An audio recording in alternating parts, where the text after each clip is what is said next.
The following is a presentation of The Day.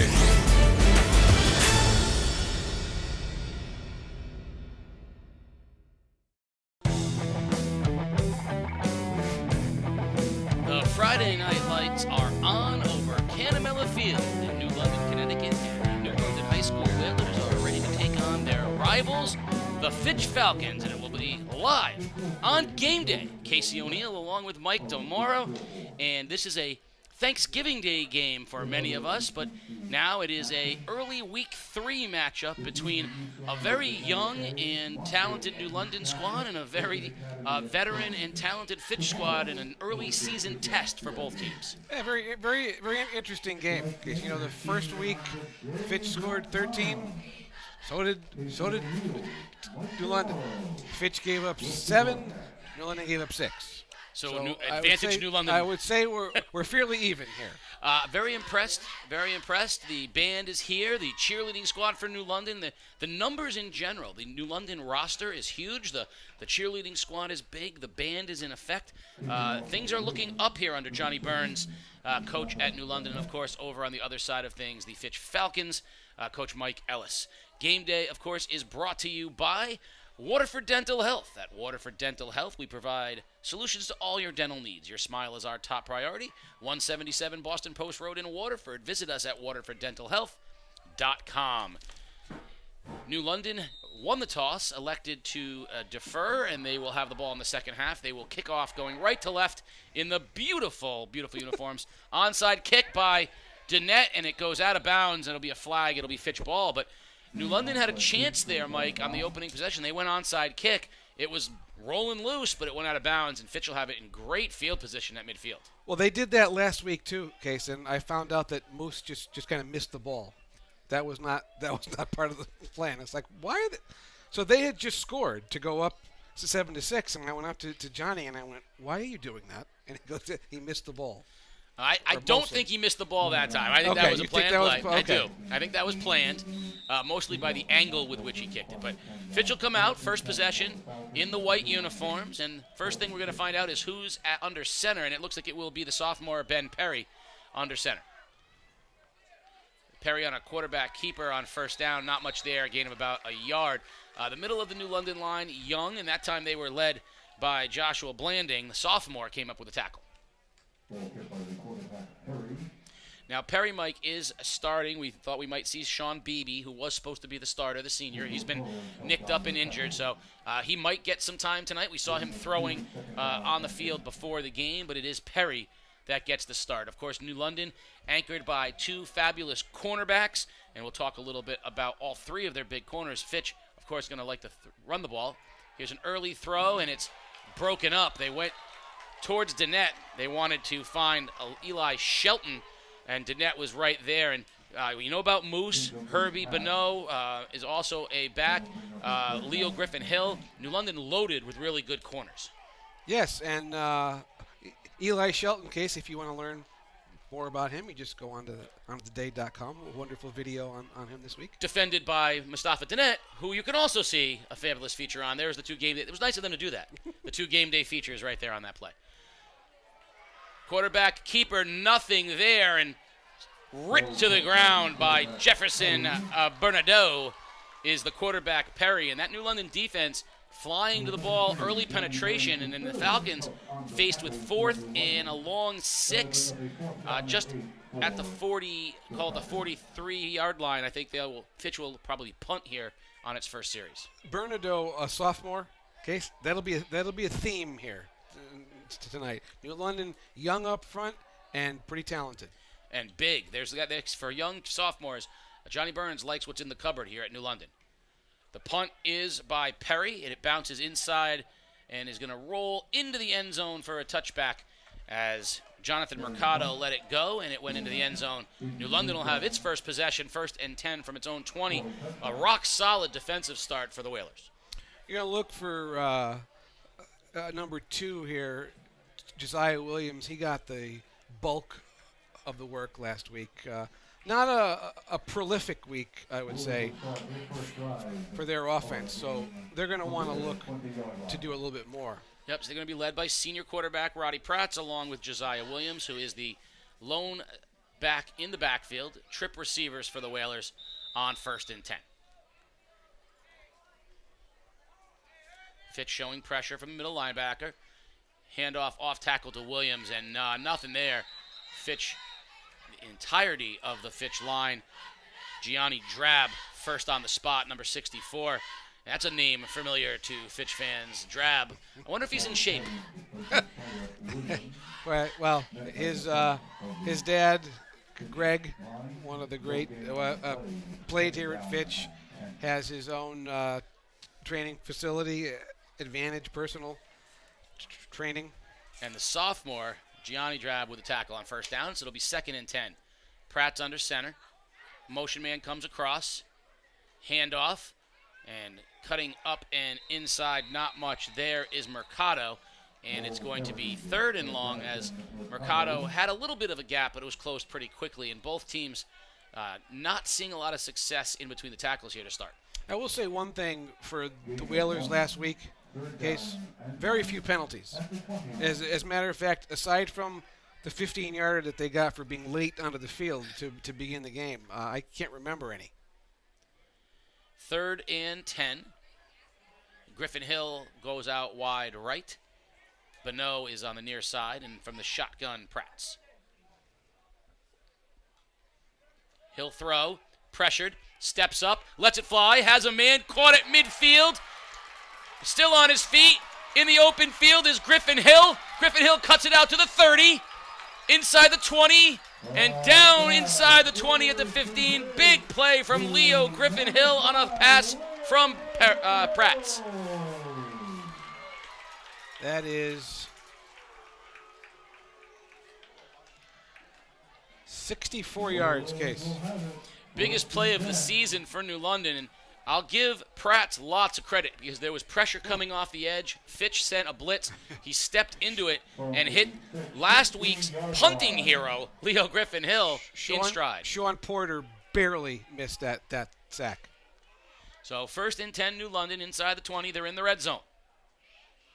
Toss and nothing there. Ball's loose on the turf, and New London will recover it, but blowing up the play was Drab alongside of Ty Ambrose, and a big loss on 1st down for the Whalers. It's going to bring up 2nd and maybe 17.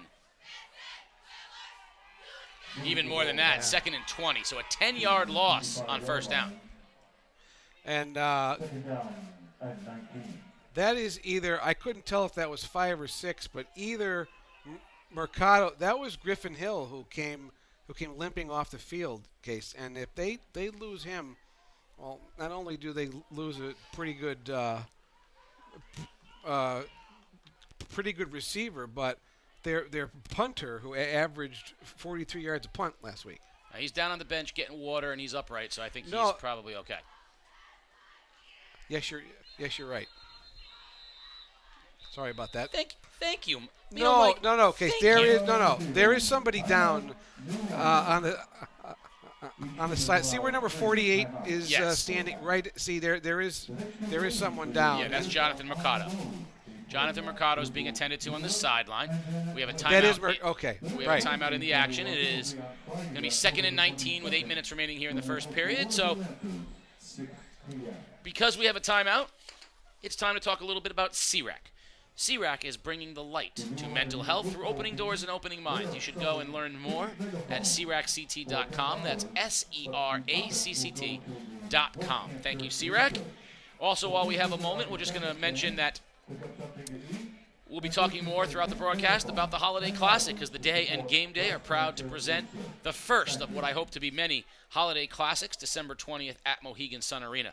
The boys basketball doubleheader will feature Ledyard and new coach DJ Exum against two-time defending state champion Waterford at 6. And then the perennial power, the best team in the state over the last few years, East Catholic, against Bristol Central, and the player of the year, UConn recruit Donovan Klingen. That's at 8 o'clock. Ticket information will be coming up later this fall, but that's a very exciting doubleheader, the Day Holiday Classic. Some coaches across the state a little peeved at us, Case, for not including them. I love it. Play better. 2nd down. Pratz, plenty of time. Now he's pressured, rolls, and he's going to be dragged down eventually. Two men. It was Drab getting there first, and then coming in after that was Shelton, and another big loss. So after the big play that got them in the red zone, New London is now facing third and like 35. And Pratt's had good time, Mikey, so good coverage in the secondary by He Fitch. did. He had way more time there than he did when he hit Griffin Hill. So 3rd and 30. Ball is at the 35-yard line. What do you got for a 3rd and 30 play, Mike? I say screen. Isn't that the quintessential 3rd and 30 play? Well, I would say, in case you throw it up and you hope to get a pass interference, probably. Williams in the backfield. Pratt will operate from the shotgun. Straight drop, lots of pressure in the flat. Pass is caught and brought down immediately is Herbie Bonneau, and it'll bring up 4th down. And New London's kind of in no man's land. I mean, you're not going to punt from the 30-yard line. So even though it's 4th and a lot, I think you're probably going to see them go for it on 4th down. And this would be the time where you might try to heave it up in the air and see if you can't get a penalty. I would punt and try to play field position. At the 30-yard line, how much advantage are you going to get? You going to get 10 yards? 29 yards if I do it right. That's interesting, Mike. I'm not saying you're wrong. I'm just saying that I don't know that I would do that. It's a daring gambit, Mike. A gambit. Instead, 4th down, lots of pressure. Pratt stepping up, rolls, breaks a tackle, still on his feet, heads to the outside, and he's not going to break the tackle outside of Perry, who brings him down well short of a 1st down. Fitch holds and turn it over on downs, and it'll become the Falcons' ball at about, looks like the 24-yard line. So Fitch survives getting hit in the mouth with a 64-yard gain. They do, and we'll see what they come up with on their second offensive series. You know that Fitch wants to pound the ball, pound the ball, pound the ball. Let's see if they continue to do that or if they explore the outside here with their second possession.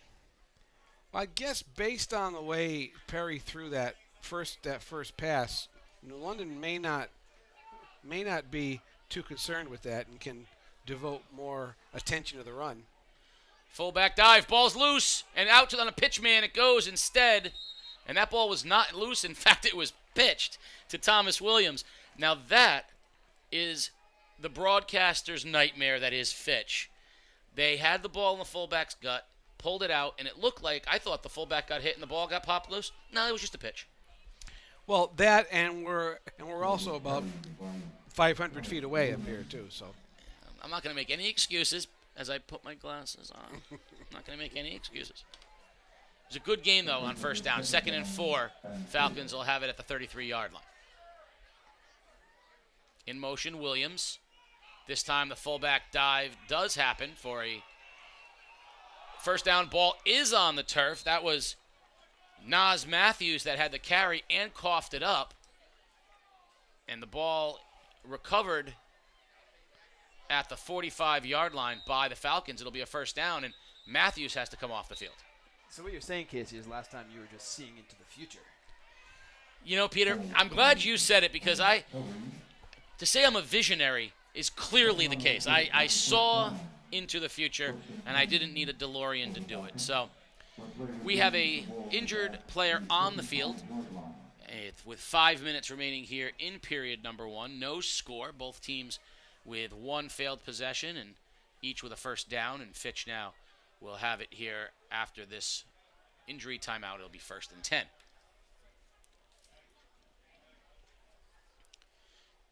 Casey O'Neill along with Mike DeMoro as we are at beautiful Canamella Field Friday Night Lights. And it's an interesting slate this week, Mike, in the ECC. Some games, this is, I think, the premier game, but another game of interest tomorrow over at Ledyard in the morning. The 2-0 upstart Colonels playing host to the aerial assault that is the Waterford Lancers under new coach Seth Nolda. So I think that's going to be a good one.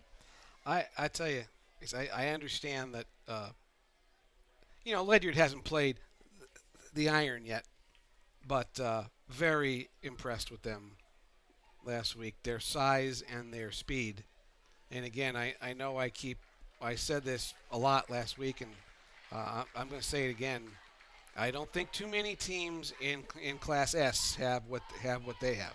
I agree with you 100% on that. Now, I'm going to say this based only on scores. The two worst teams in the ECC are Griswold and Bacon Academy. That's who Ledyard has beaten. Waterford had to play Killingly.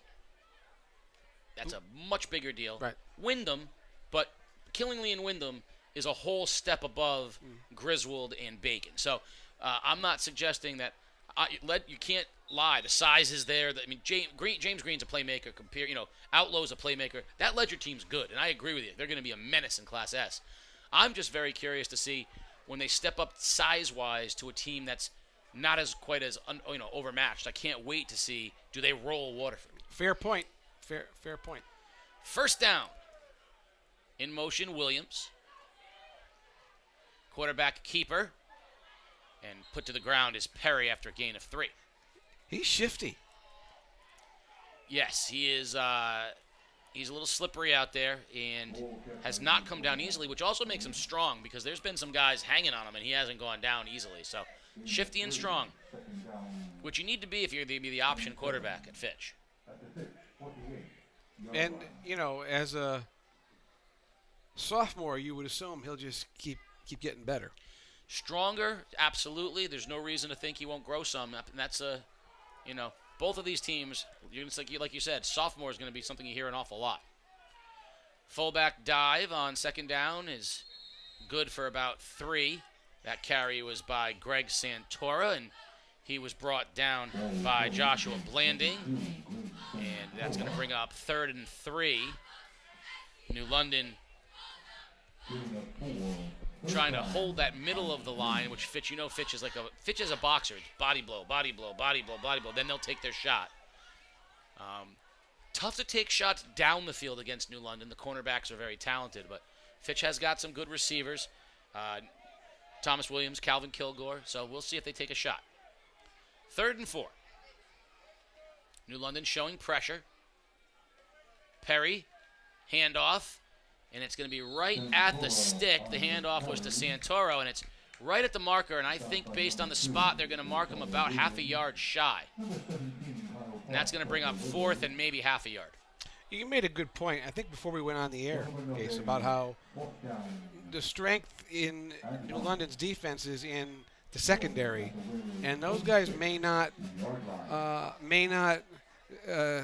necessarily figure into this as much as they want, because Fitch doesn't throw it very much. No, they're going to be pounding it into a bunch of sophomores, which is really the strength of Fitch. 4th down, and the ball carried by Santora, and it's a first down as he crosses the 40. Fitch will have a new set of downs. And, yeah, I mean, Fitch is going to be testing that front 7 of New London. New London's going to have to bring a safety up. And, pretty much you're going to see Bonneau and Dennett single coverage on whoever. New London might consider getting rid of one of its cornerbacks and bringing an extra linebacker into the game. I think you're going to see that. First down, toss to Williams. Good job, spin and brought down very, very quickly. Nice tackle out on the edge was made by Trayvon Mitchell.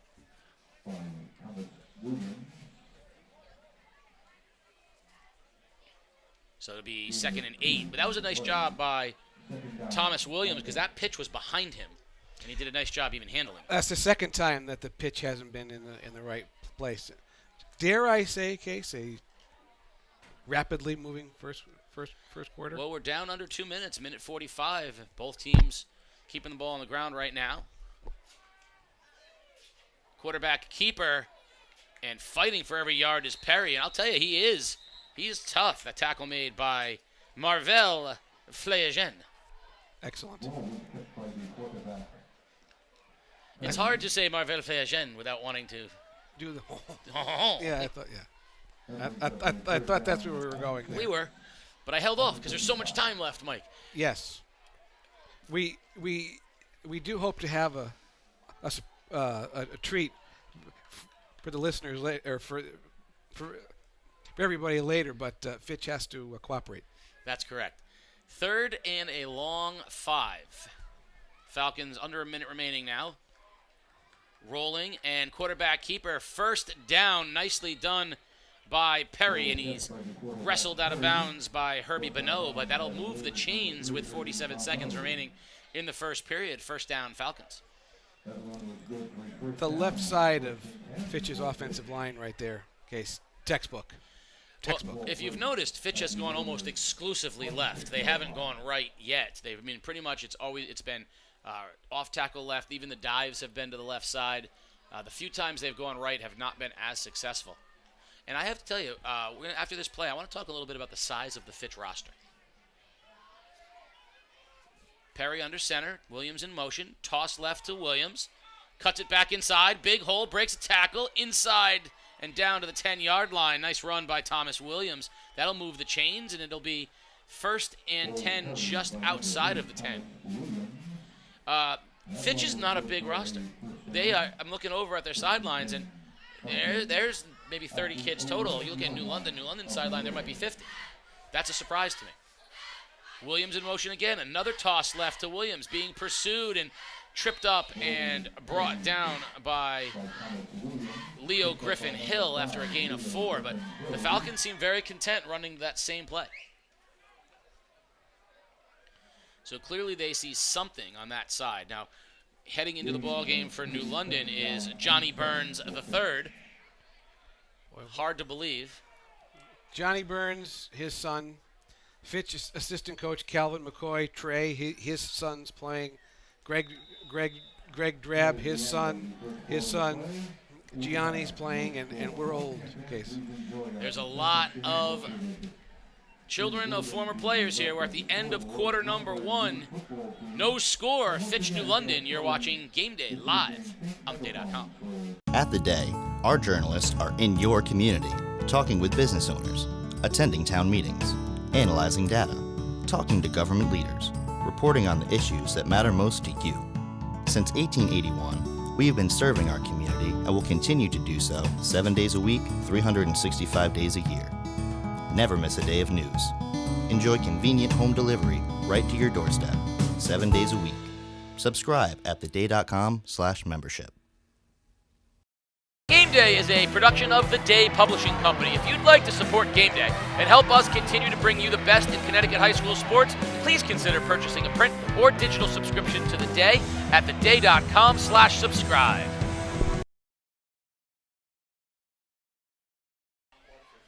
No score at the end of 1. You're watching Game Day live on theday.com. Game Day is brought to you by Waterford Dental Health.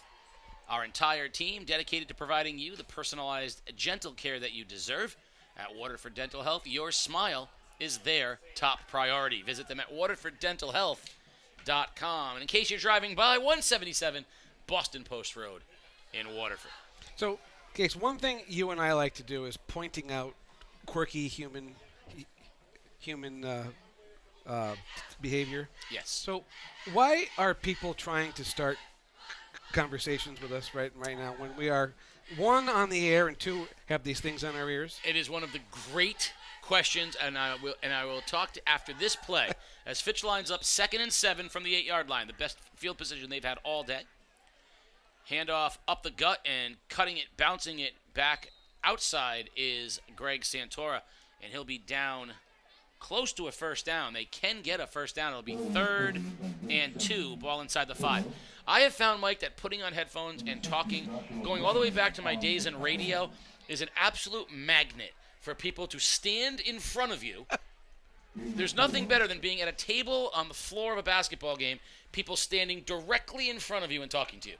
I'm like, do you think this is a fashion statement, these headphones that I have on? The microphone? It's not a Christian mingle, It's as AJ would say. Oh, what a fun time they had yesterday. 3rd and 2. And a beautiful job by the interior of the New London line. That was Traviant Mitchell and Schneider Sanat getting to Perry for a loss Fitch will go for it. It'll be 4th and 3. Ball's back to the 5-yard line. But that's the first time we've seen penetration from the interior of the New London line, and they sent a linebacker on a gap blitz. I think they're going to kick. Really? 4th and 3 from the 5, and they're going to kick. Cabuso is in there. Number 11, the kicker, yes. Charles Cabuso is lining it up. The ball will be marked just outside the 10-yard line, so it'll be a 21-yard field goal. The holder is the quarterback, Beebe, so that's always a possibility. Snap is good. Hold is good. Kick is up, and it is no good. They're signaling wide left, so Cabuso hooked it a little bit, and the Falcons with their best opportunity, and it goes for naught. Still scoreless here at Canamela Field. So, Case, I'm very disappointed because I thought one of the kids on the field kicking before the game was Aiden Greaves, and I thought that was going to be him, which would lead, of course, to. Well, I mean, he's the brother of Seamus. He's Aiden Greaves. His family's from the Highlands. He'd kick the ball to grass now. I do love the Greaves family, and I wonder if they're ever going to come up to me and go, you know, we hate that. I hope not. I just that gets me every time. As long as it makes you laugh. If I can get a chuckle out of Peter Wappy, then my night's really complete. That's the gold standard. First down, Whalers. Pratt's quarterback keeper, and he is stuffed, and that's Shelton. Eli Shelton with penetration, and he gets him for a 4-yard loss. So outside of that one long pass, it's been nothing there. Well, if I was laughing, Casey, it was because I was imagining the Greaves family coming up to you and saying, actually, Casey, we're Icelandic. I thought about that too. We're actually Portuguese. We never met Grandpa Greaves. Icelandic. I don't know how to do an Icelandic accent, Peter. Now wait a minute. Iceland is the nice one, right? Isn't it Greenland the one that's freezing and cold? Isn't Iceland the nicer of the two? Iceland's actually nice. Right, yes. and Greenland is actually not green at all. It's a big frozen wasteland. Isn't that the yes. case? Yeah. So get your names right.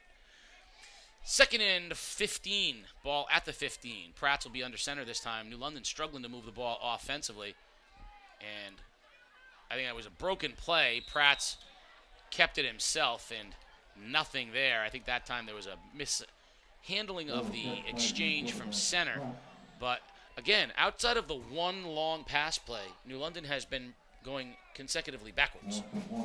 Yes, if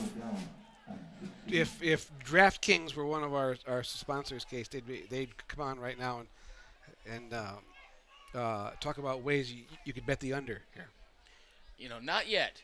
But I have a feeling in mine and Peter's and your child's lifetime, we might see high school players with individual ads on their uniforms as well as DraftKings sponsorships.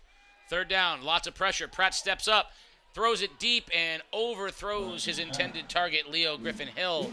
And in fairness, Pratt's was being pressured again.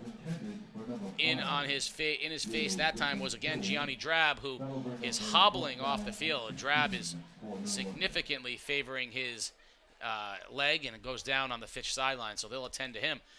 But fourth down gives New London an opportunity to trot out one of its big weapons. Now, interesting, Leo Griffin-Hill that time was running the deep pattern and now has to go all the way back because he's going to punt it. So that's probably the longest a punter has ever had to go from the end of one play back behind the line of scrimmage.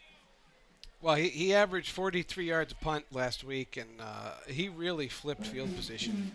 The dangerous Calvin Kilgore stands back at his own 45-yard line for Fitch. The snap is good, no pressure. High punt, bouncing, and Kilgore steps up to take it on the run, breaks a tackle, cuts to the sideline, and out of bounds at about the 26-yard line, and he'll mark him inside the 25 now. So nice return by Calvin Kilgore coming up to get it on the punt by Griffin-Hill, and again, great field position for the Falcons. That looked awfully close to tacking on 15, too. Right on that sideline is always such a dangerous place because, you know, you're taught to fly to the ball and play to the whistle, but it very easily can result in a 15-yard penalty, but it'll be 1st and 10 for the Falcons as they have the ball at the 23-yard line.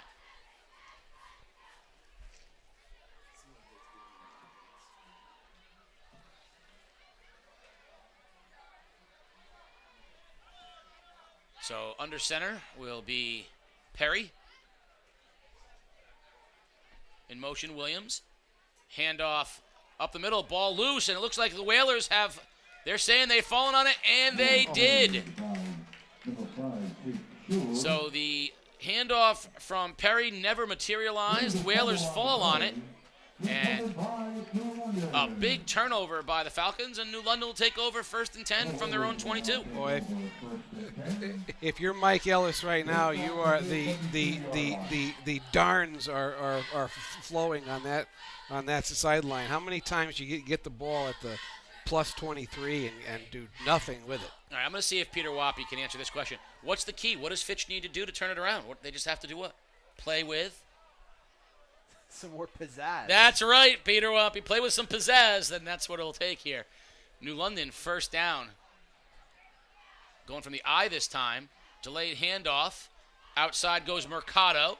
Mercado showing some speed to the marker and ridden out of bounds, perhaps right at the stick. It'll be 2nd and maybe half a yard. And so there was a little delay and trap to the opposite side. So nice job by New London, kind of shifting the momentum and going off tackle to the left. And I think that was a step in the right direction after going backwards on the previous plays. That's a good call by Coach Burns and his staff, realizing you're not getting much up the middle. They're in the eye too, which is something they hadn't been in yet. So they're in a deep eye. Fullbacks up tight. And nothing there on the quarterback keeper for Pratt's. Falcons doing a great job getting penetration. That time, Falcons' penetration was by Ty Ambrose. And Ambrose, the senior, has spent a lot of time in the backfield here in the early going. Fitch, very comfortable sending its linebackers. So far, New London, other than the deep shot, has not shown a real propensity to throw the football. I wonder if you'll start to see some, draws, screens, misdirections. There's a seam route to be had for if there's a tight end or a player from a slot. There's a seam route to be had. 3rd down and 3. Pratt's going to throw. Steps up, pressured, and dropped at the 20-yard line. Shelton was the first to get him. Also in was Sean Porter. So Porter and Shelton, who have been pressuring Pratt's all afternoon, evening, got to him that time, and it'll be 4th down. Right now, the New London line just not able to hold off the Falcon pressure. Too much talent up front for Fitch. Yeah, from both ends, Case, they've Porter, Shelton, untouched a lot of the game. Griffin Hill will stand at his own 10, and we're going to get a timeout before the flag by New London. They didn't like the personnel they had on the field, and while we have this timeout, it's brought to you by CRAC, bringing the light to mental health through opening doors and opening minds. Learn more at cracct.com. Hey, I was here last week for the game. Really good energy here. People into it. Tonight, I feel like it's just dead. It is. I'm a little surprised and, dare I say, disappointed. It's a perfect evening. And I was talking earlier, what an unbelievable complex New London has created. The turfed practice field that's lit, the football field is turfed and lit, the baseball and softball fields in the distance, absolutely gorgeous. And the new bleachers, I mean, where would you want to be on a Friday night other than here at Canamella Field against the rivals? My mom just texted and said it's still hard for her to think of this game not being on a cold Saturday, or a cold Thursday, rather, in November. It's a Thanksgiving Day game, but this game should generate a bigger crowd and at least a little bit more energy. I'm a little surprised. But if the numbers up by the players and the cheerleaders and the band are any indication, better days are ahead here in Whalerville. There were more people here last week. It's hard to understand. Griffin Hill with the punt. It's a low line drive punt and caught up top and heading to the sidelines and out of bounds goes Aiden Greaves. Hey, Aiden, tiptoeing on the sidelines. Iceland, you ruined it for me forever, Peter Wappy.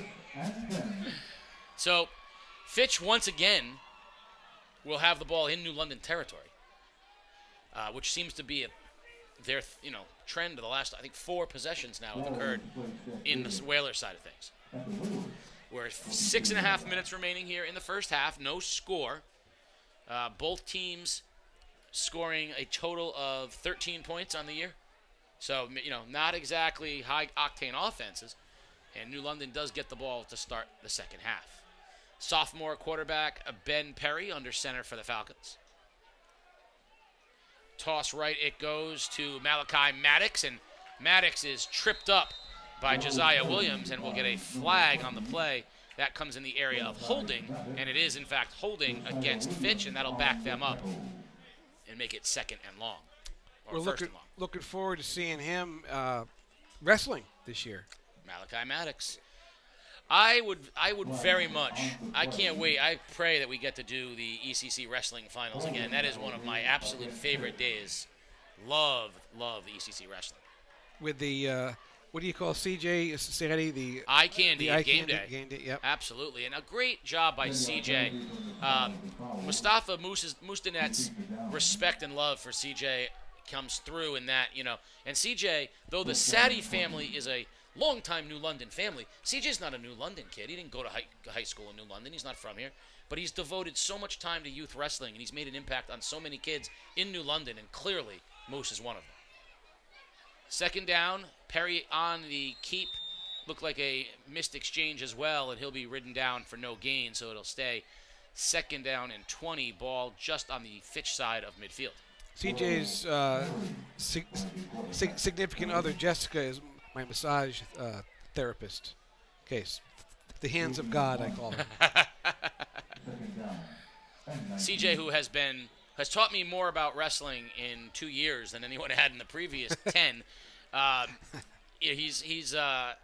I loved is when he did not give the new bag without the straight A's, because that was the deal they made, and that's just great story all the way around.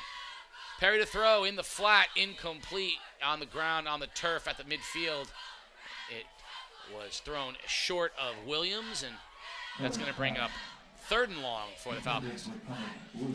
The key to beating Fitch has always been get them into passing situations, right? Don't let it be third and short. Third and 20, this is a chance for New London to dial up some pressure and see if they can turn the field position over. I'm impressed with how big and strong Fitch is up front, Case, but they've got to be able to move the ball through the air better than this. Fullback dive straight up the middle and nothing there. Great job out on the edge, New London. That's number 78, Jefferson Bernardo, the big sophomore, in on the tackle. And that's going to bring up 4th and 20 at midfield, and the Falcons will surely punt. So back deep for New London are Griffin Hill and Mercado. Perry will punt from his own 40. And he gets the punt off. Spinning kick will bounce at the New London 20 and then take a slight Falcon bounce before it dies at the 18. So first down, Whalers at their own 18-yard line. 4.5 minutes remaining in a scoreless first half. All right, Case. I don't believe I'm going to say what I'm going to say right now, but I'm going to say it anyway. I actually liked New London's all black uniforms last week better than these, and I love the green and gold. I've rendered you speechless. No, I'm just deciding in what manner do I want to remove your tongue. How sarcastic you want to be? How do I want to remove your tongue from your mouth right now? Which manner do I want to do that? First down, Pratt's from the shotgun. Delayed handoff goes to Williams. Oh, cuts on a dime, cuts it back inside, lowers the shoulder before he's brought down by Maddox. But nifty and shifty is Josiah Williams, and that'll be a gain of 7 on first down. So, Mike, that's okay. The black uniforms are very modern, they're very hip, they're very cool, they're very in with what the kids like. They look awesome, they do. But the green and gold are iconic. And so new and hip is cool, and it's okay to like them. But these are iconic. I'll remind you when the Yankees ditched the pinstripes one day They start wearing purple. in favor of the purple flame, and you'll remember how you feel about this moment. 2nd and 3. Williams stands next to Pratt in the backfield. Pratt to throw. Plenty of time. Pressured. Throws off his back foot in the air and overthrows 2 men. He had both Griffin Hill and Rodia Perry. Pedro was in the vicinity, but neither of them came down with the football, and I think Pedro is blaming himself because he could have gone after it. I think he deferred to Griffin Hill. I tell you what, Roddy Pratt's going to need some Advil after this game. He is getting clobbered. Nice bath with Epsom salts. Epsom salt, yes. Well, I like the lavender Epsom salts myself. They feel good, smell good, Mike. Now, I did ask Phil Orby last week if they could come back to these this week, because I knew we'd be doing the game and we'd had no chance. I couldn't see a thing. Seeing the numbers. I appreciate that, Mike. I really do. 3rd and short. Pratt's from the shotgun. Toss left to Williams. Williams heading to the sideline, lowers his head, has a first down, and a little bit more brought down on the play by Sean Beebe, but it'll move the chains. First down Whalers as we're inside 3.5 minutes in the first half. So you could see this on Peter's video that we did off the game last week, but in the final 30 seconds, Williams made 2 open field tackles inside the 5-yard line that saved the game. As good a plays as I've seen in a long time. And you just didn't know who he was because you couldn't tell what number was on the uniform. But it was a huge opening win for New London. And I think defense, Johnny Burns, great defensive player when he was here, will be the staple of New London. First down, Pratt to throw in the flat, has a man complete out to Herbie Bonneau, but not much there. Brought down very quickly by Cabuso and number 50, Ty Ambrose, out there as well. No gain on the play. So a long throw and catch, but no gain. Bonneau with a big pick last week too in the fourth quarter. Yeah, I really like New London's corners with Herbie Bonneau and Moose Dennett, Griffin Hill. I think they can play with anybody. I'll be looking forward to the Waterford game because Waterford's going to put it up in the air a bunch of times. 2nd down. Pratt's pressure from Shelton. Out it goes, complete. Again to Bonneau, and very short gain again, maybe 4, as the clock ticks down to 2 minutes here in the first half of our scoreless game, New London and Fitch. There is nobody on this field having more fun than Shelton right now. Yeah, on almost every play, Eli Shelton is running free and hitting the quarterback. So, and that's a kid, by the way, if the feature that Peter Wappy did was any indication, there's a kid that football is a very important part of his life. He is probably the most balanced as far as his life. When he's on the football field, is probably the place where he's most at home. 3rd and 7. Pratt's from the shotgun. Deep down the sideline. Ball in the air. Has his man. Complete to Perry. Did he stay in bounds? No. Over the shoulder catch by Perry, but the officials on the far side said he was out of bounds. It'll bring up 4th and 7, and the Whalers will punt. Fitch with all 3 timeouts. I'd be less concerned. I mean, Fitch is not a team that's going to score in a minute and 10 seconds unless they break something. New London will go into a softer kind of prevent. I don't think the Falcons, what you might be able to see the Falcons do is get in position for a field goal attempt, though, because he does have a strong enough leg, so we'll see if they do that. Now, Greaves will be back deep, awaiting the punt of Griffin Hill, who stands at his own 22. Greaves back on his own 30. Snap is good, no pressure. Kick is a low-line drive that's going to bounce at the 40-yard line and go flat and touched, I believe, by Greaves, recovered by New London. Whether or not they say it touched Greaves, do the officials say it does or not? I didn't see the hanky come out. New London says yes. There's also a flag on the play. Okay, there's a flag at the 46-yard line that the official threw while the punt just as the punt hit, which would you tend to think that would be on Fitch. You would, and they're going to sort that out. But I thought the ball hit and skipped off of Greaves, which would have given New London the ball at the 35-yard line. The officials weren't close enough to be able to see it. It's a very, very close play.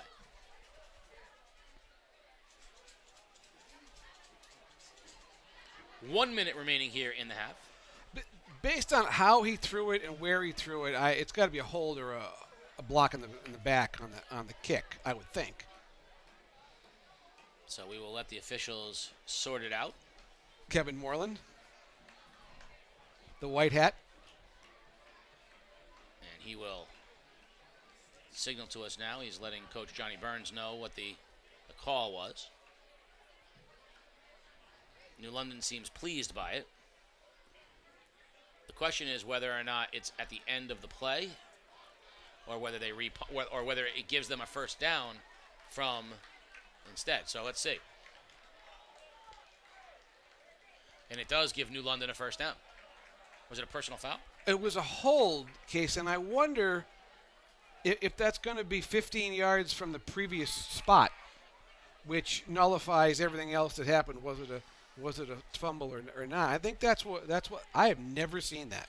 Well, he's saying first down New London, so which means that it wasn't after the possession. The hold was during, before yes. the possession, which would be like defensive holding on a pass play. Exactly. Which automatic first down. So the result is with a minute left, first down New London, ball at the 42-yard line. I'm guessing a New London player was going to cover the kick and just got held. But yeah, before the ball hit the ground. Yes. Pratt's to throw, has time, deep sideline pattern is overthrown, looking for a Bono. Another flag on the play. We'll see what this one is. So you had mentioned a lack of penalties and a quick-moving first half. Let's see what the penalty is. I don't think Bono is happy about this one. It was on the opposite side of the field from him, though. Why is Kevin looking that way? So we'll see what the penalty is. It's a legal man downfield against New London, so that'll back them up 5 yards and repeat first down. So, Case, based on the fact that New London won the toss and deferred, and the offense is going nowhere anyway, I think I would just be content. I would be content to be scoreless and try to go make an adjustment and get the ball coming out. I think that's absolutely fair. I'd still like to see them hit a seam route, which I think is wide open. There's no deep safety on the field for Fitch at all. Pratt's to throw, pressured by Shelton, has a man deep down the sideline looking for Perry. He goes up and gets it at the 28-yard line, and incomplete. It went to the turf. What an effort. That was Leo Griffin Hill. Check it. Griffin Hill had it, went to the ground, and couldn't hold on to it. Incomplete. I think your point is very well made, though, Case. I think if Johnny Burns lined up someone who was quick at the tight end spot, that's the middle's wide open. Another play they can do is the wheel route. Same idea. They could send Josiah Williams straight up the middle on a fake and just have him run right up the middle of the field. Because, I mean, there's no, again, the safeties for Fitch are wide and split. There's nothing in the middle of the field. Second down. Pratt's, again, deep down the middle of the field. He throws, and it was almost intercepted by Beebe at the 40-yard line. Whalers receivers are open, but Beebe did a great job playing center field. They've started to double Shelton on the outside, and he's still getting pressure, just not as fast. That has actually given Pratt's more time to throw. And Pratt's can throw the football, and there's receivers running down the middle of the field. That time, though, there was 3 receivers all in the general area. That allows the center field play of Beebe to become much easier because he's defending 3 guys in the same space. It does put a thought in your head for the second half, though. Look at the safeties creeping up now, too, for the Falcons. That play is definitely going to be there. 3rd and 15 for New London. In motion. I think we're going to get a penalty. Yep, we are. Multiple penalties. Pratt's going to throw. This one's going to be for not anyway. And it's caught out at the 40-yard line by Bonneau, but I think that's going to come back. I think New London had an illegal shift, and that's what the call is. I think they're going to get Perry. I'm kind of surprised they didn't blow that play dead, though. It's not. I've learned because we've had it in back-to-back weeks, and I've seen it I saw it in the JV game yesterday at Bacon Academy. I saw it last week and this week. That is no longer a blow the whistle. For some reason, the play continues. It's not, and then the result in the JV game yesterday, the offense illegal shifted and then fumbled the football. The defense recovered it, and that was the play stood. They declined the penalty. Oh. I always thought it was like an illegal procedure where the play was dead immediately. New London is going to call a timeout with 13 seconds remaining in the first half, and this timeout, we should let you know, is brought to you by CRAC, bringing the light to mental health. They're opening doors and opening minds. Learn more at CRACCT.com. That's SERACCT.com. No score, New London Fitch. Casey O'Neill along with Mike DeMauro. And if you're just joining us, the Thanksgiving rivals that are New London and Fitch are struggling offensively. Fitch struggling to do it on the ground. New London struggling to do it in the air. Both teams having much more success defensively. Fitch pressuring New London, and New London holding up the middle of their line. Fitch has had numerous cracks down inside New London territory. New London has ventured once deep into Fitch territory. A missed field goal by the Falcons, and no score with 13 seconds remaining. Well, we have a minute. We should send a little shout out to our guy, the sports doctor, not feeling so hot. So Keith, get back here soon. Sports doctor, I miss you. I know that this is all part of our big master scheme to be like halfway through the season before he and I eventually reunite in afternoon drama fashion. We're going to run across a beach and hug each other in slow motion. If that's a sight you want to see. Third down. Pratt's pressured out to the sideline. Pass is complete. Out it goes to Griffin Hill, shy of the first down, and that'll take the clock to halftime, 2-1 and 0. Halftime action at Canamella Field. We're scoreless between New London and Fitch. You're watching Game Day live on theday.com. When football returned to Canamella Field in New London last week, it was hard to miss New London senior captain Mustafa Dinette. Let's go! Let's go! He's outspoken.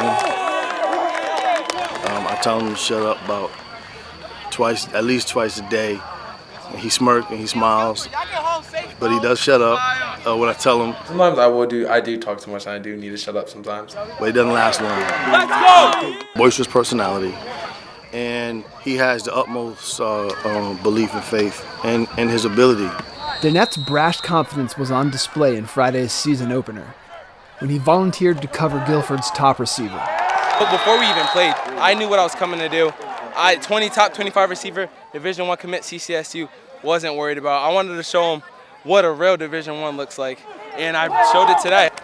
You know, he's the first to say, I got it, and he believes it, and that's half the battle. Dinette says he didn't have the easiest childhood. Growing up, it's been a little rough. My brothers and my older brothers have always been in like trouble and stuff, like gang this, gang that, and just influence easy. And things been rough, you know. Lost my aunt that was really close to me, my nana that was really close with. And it's easy after tragedies like that, you know, to go and end up doing something dumb or whether it's out of anger or sadness or whatever the case is. But, you know, I just happen to remain the same and stay me. He credits mentors, like his youth wrestling coach, CJ Sadi, with keeping him on the right path. I had people like Coach CJ. Shout out to that man right there. He's helped me out a lot. They shared a story that illustrates their relationship. We got custom-made bags for all the kids on the team. That was back when he was in 8th grade, and they were a big hit. Everybody loved them. The backpack was the coolest thing out. Everyone wanted it. Everyone asked me where I got it. I really love that bag, and I happened to mess it up in the dryer. Coach, my bag ripped. Can I get another bag?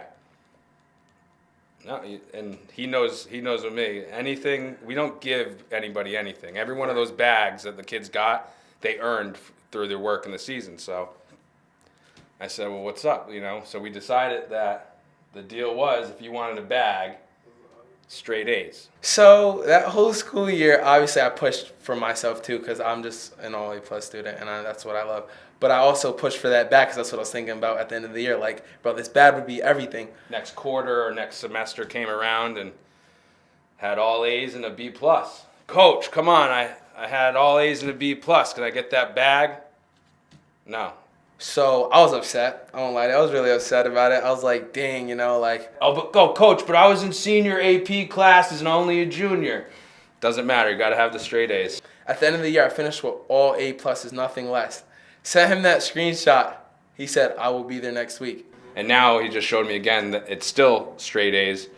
And myself and then my coaching staff, they ended up really, really hooking him up. So I come out, and he shows me the bag, and I'm amped and I'm hyped, and it has cool New London gear, and it has a nice little sweater that the New London Youth Committee gave to me as another gift. And then also, he said, look in the pocket. So I look in the pocket, and it was $100. So I'm like, wow, really, Coach? You sure?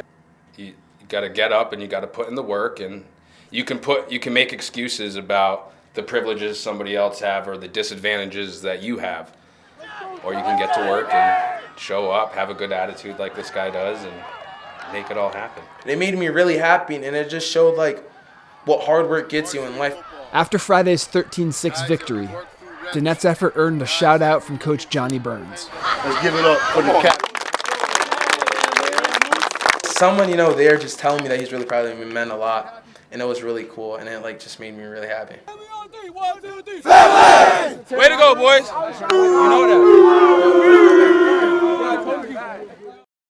If the Fitch Falcons are going to be successful this season, Elijah Shelton is going to be a big part of that success. Big not only because of his physical stature, but also for what he contributes to team chemistry. But it wasn't always that way.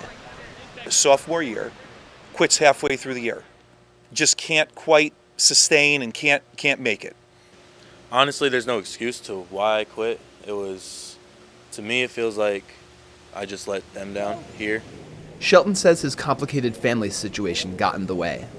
What happened, my father, big part of my immaturity and what's been going on.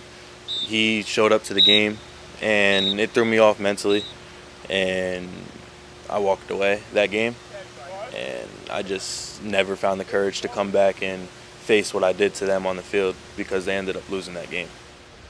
He moved to East Lyme for his junior year, but returned to Fitch, moving in with his grandmother for his senior year. The biggest difference is diversity, and here I felt at home. Over there, I didn't really fit in. Leaves as a junior, comes back as a senior. And what has he done for us so far? He goes through, and when a situation goes haywire, he is the one that has the clear mind and makes the right decision and does the right action and tries to have other kids follow that action. Being on the field clears my mind. Those 2 years not having it was a dark spot. And coming back, my mind's been clear. I've been able to focus on school, have good grades, focus at home, be good at home. Since he's come back to us at Fitch, the thing that I've really noticed about him is the maturity. Some of the things that have happened this year in the passing league and then here in the season so far, if it were the Eli of his sophomore year, he'd have a lot of trouble handling these situations. What I've found so far this year is he's the one that's trying to stop the chaos. He's the one that's trying to stop our other guys from getting in trouble. He's the one that is doing whatever he can to make sure that guys stay here, they don't go off the beaten path, and they're here for the team. It's not a lot of people are willing to speak up to certain people, and I will, because we need to stay together as a team. As Coach says it all the time, together or nothing. As long as we're together, we'll get what we want. And if we don't, then we won't get anything. Hopefully these younger men and women can go through and see him. Hey, listen, this is how you end up. This is where you need to be. We go through some rough patches, maybe when we're younger, but we've got to mature and we've got to get to this point. I personally, it's been hard to see the growth in myself, but when others see it, especially Coach Ellis, when we've been through a lot, and he's never really given up on me. It's hearing it come from him means a lot. Toss right to Green. Green's on his feet. Green's to the outside. Green showing speed. Cuts it back inside. Disher forces him back to the inside. And finally, Green, no, finally about it. He's still on his feet, twisting and turning. What a determined run by James Green. This time, walking into the end zone is Ryan Outlow, untouched. 1st and 10. Dive again, Outlow, big hole over the middle, and finally brought down after a gain of about 16 yards.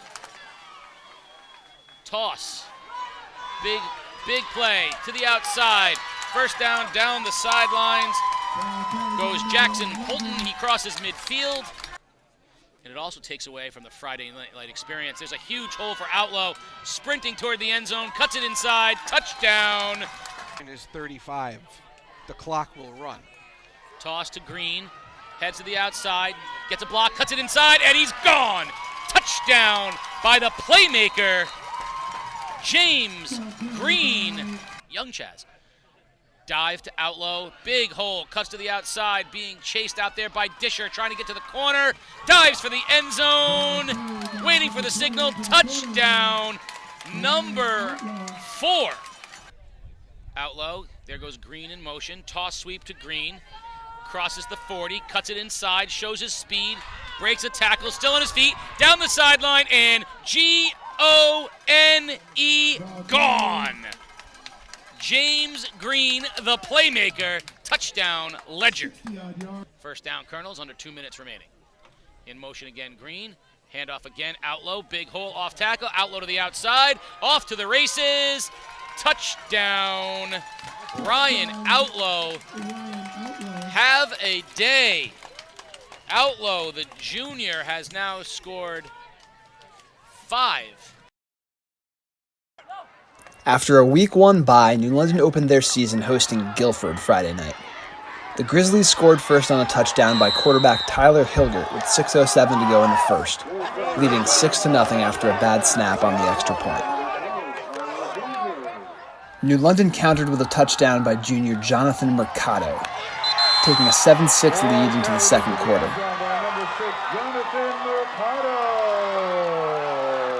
In the second, Roderick Pratt connects with Josiah Williams in the flat, and Williams makes 1, 2, 3 defenders miss before being dragged down at 25. But the Whalers' drive would come up short of the end zone as time expired in the first half. In the third quarter, it's Pratt's over the middle to Rodea Perry, and then Williams takes the handoff and bounces outside to the end zone. Whalers lead 13-6.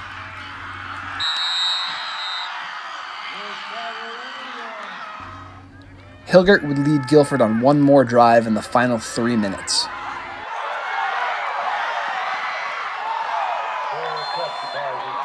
But he suffered an injury with 25 seconds to go, and Nico Messina takes over for the final 2 snaps.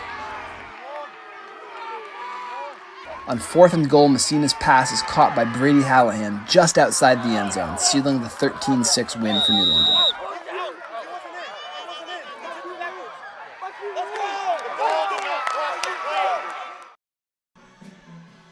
The music is playing, the crowd is filtering in, and the game is scoreless here at halftime at Canamella Field on the campus of New London High School. Casey O'Neill along with Mike DeMauro, all live on Game Day, live on theday.com. And, you know, I like saying on the campus of New London High School because for the first time in a really long time, it's not just a school, it's a campus. You know, Mike, we were talking about the lit practice field and the lit turf field and the bleachers and the baseball and the softball. They just debuted the new addition to the Magnet School, which means that there will be a new lobby and a new gymnasium, sort of the entranceway to the gymnasium will be new. Nice to see New London High School and the campus. It's a beautiful, beautiful place. Yeah, and Case, I wasn't necessarily, I mean, of course we'd love having turf here, but the old setup with the bowl setting coming down the hill, iconic. And I think I'm going to hate to lose that and things are a little bit things are a little bit more flat here now. But from where we are up here, you look around. This is beautiful. And it still has that same feel. But you know what? You know what the biggest thing about the hill is? You have to be good. You really do. 2-8 teams walking the hill, that it really don't matter. So you can still walk the hill now, but you got to be good to do it. And there's still a mechanism for them to walk the hill. But you're right. Sitting up here, the bleachers are better. There is one mistake they made. And none of the current administration had anything to do with it. One mistake they made with this facility. You know what it is? The speakers. Well, the speakers are clearly very powerful. No, but we're sitting in it. Not big enough? They had one of the biggest press boxes in the thing, yeah. and they've gone to a 6-person press box. Yeah. You spent $8 quadrillion to put everything on here. This press box should be able to fit 40 people because, what, is media getting smaller? No, media's getting larger. It's not as many guys down on the sidelines writing their notes, but streaming and video is more prevalent. I mean, how many times have we gone and we've had the individual schools have had their own people, then larger groups of people? I mean, you could fit 30 people in a press box. Well, in case you remember the night we did the Killingly Waterford game in the rain, and we were shoehorned in there that night with 2 radio stations and us, and this was December 2020. I mean, December 2019, and COVID was probably here by then. We just didn't know it. It that was, night. and I don't want to say that the sports doctor sat in my lap, but it was pretty close. I mean, it was. We were certainly very tight. The first time, I mean, Peter will remember the first time we came to do a game here.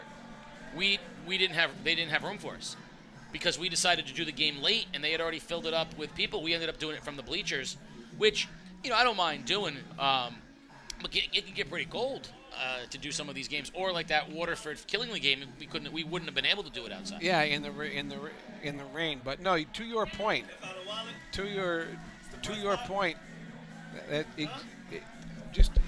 exactly what we were talking about. Okay, so I just don't understand. Why would you want to start a conversation with us? Does it look like we want to have a conversation with you? Well, he wanted to know if I found his wallet. Yeah, well, that would be a no.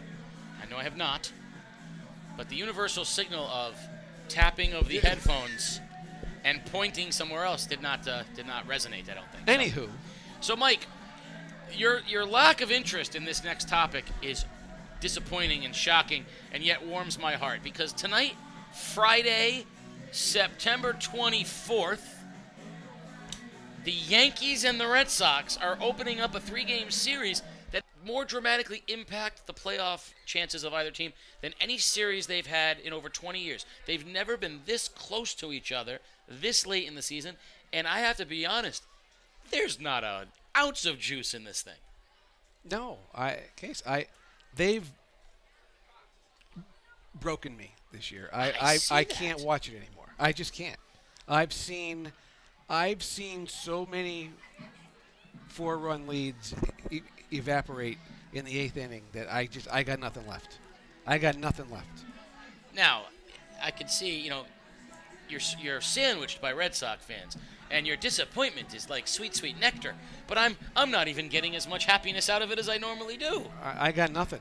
You are an empty vessel right now. Yeah, I mean, I tried to watch the other night, and they were playing at Texas, and they were down by 2 runs in the 3rd inning. And Giancarlo Stanton was on third with 1 out, and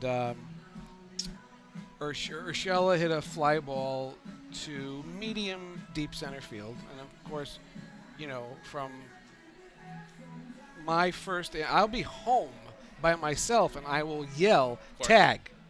Don't play halfway, because you go back and you tag. 'Cause if the ball falls, you're going to score anyway. Mm-hmm. And there he is, dancing off of third. By the time the ball was caught, he was late getting to the bag to tag and could not score. And that's when I said, I can't do this anymore. I just can't.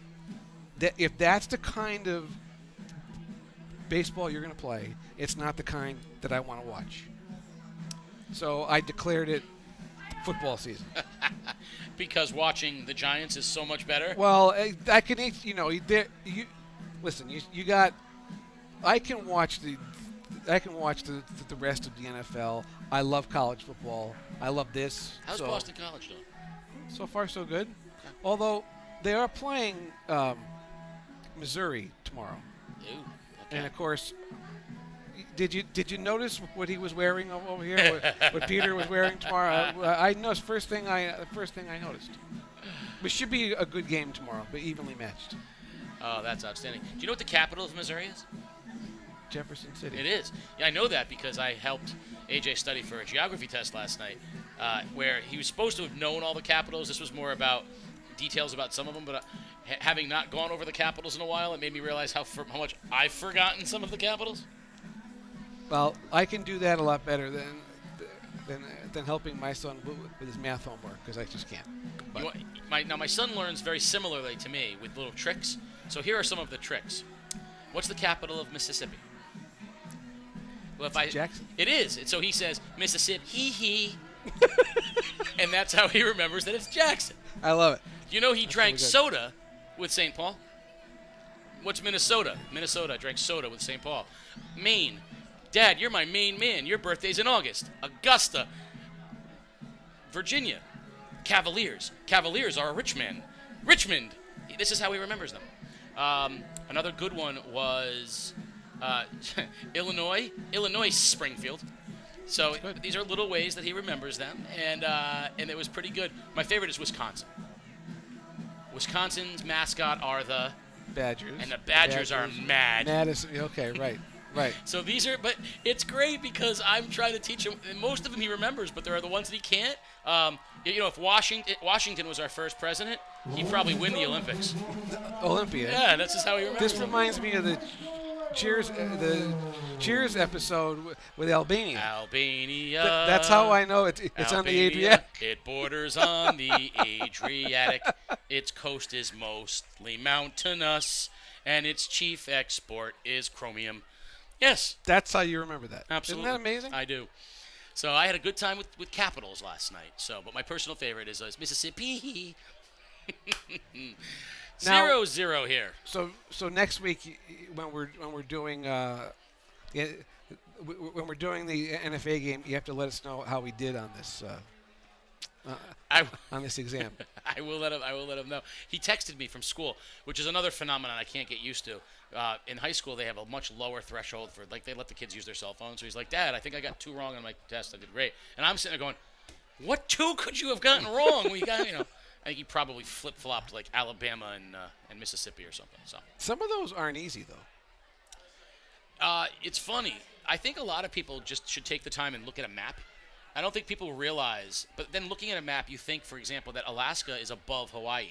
And they're actually like in vastly different parts of the world. Well, okay. Now, Sacramento should not be the capital of California. That's absurd. No, it should not. But should, Albany be the capital of New York? No. Should Annapolis be the capital of Maryland? I didn't even know that. It is. You thought it was Baltimore, I thought it was Baltimore. Yeah, no, it's Annapolis. That's just should, fascinating. Should Tallahassee be the capital of Florida? Well, yeah, but but only because of the way Keith Jackson used Tallahassee. To say Tallahassee. Yeah. Well, we got a minute and a half left here of halftime. We're scoreless at New London High School, 0-0 between the Whalers and the Fitch Falcons. And Peter Wappy, I want to bring you in for a second, just because Mike's utter apathy towards the Yankee Red Sox series fuel for you, or are you a little disappointed in his lack of energy for this thing? So I share his lack of energy, but if anything energizes me about it is seeing him suffer. Yeah, I'm with you. Like, I didn't have any juice for it either. I'm more excited about his despair than I am anything else. I mean, that was mostly why I watched the Patriots and the Jets, was so I could follow Jets fans on Twitter. I can't think of any other reason to watch that game. Well, okay, I will say this though, that when I watched the Giants lose again last week, it did occur to me that even though this Yankee season's been not fun for me anyway, this is their 29th straight winning season. There is something It's pretty good. to be said for that. That's pretty good. That's I mean, pretty remarkable. the Giants, I would love one straight winning season. It's just a different. I mean, this is just it's not the fact that they've lost 60 whatever games. It's how it's been. Man. So let's talk about this football game for a second. First question: is someone going to score? I think a turnover. Yeah, someone will score. Number two: are more than one team going to score? Okay, so let me say that at the end of the first half, London started to double Shelton, and Pratt's did have time to throw. He didn't make good throws, but he did have time. If Fitch can't figure out, so I happen to agree with you that there will be big plays in the tank for New London in the second half. However, I also think that it goes against their ingrained DNA, which is to run the football, and they gave up on running the football there in favor of just throwing it. And the more they throw it, the more likely there's going to be a sack, strip sack, interception. So I think both things could come true. I think New London might score off of big plays, but you also could see turnovers that could result in Fitch. I have very little confidence in Fitch driving the length of the field because I don't see a lot of high octane out there. But I do see Fitch's defense being able to create a turnover and give them a short field. And overtime is the 4 plays from the 10, not the 25. Advantage Fitch, I believe in that. Yes.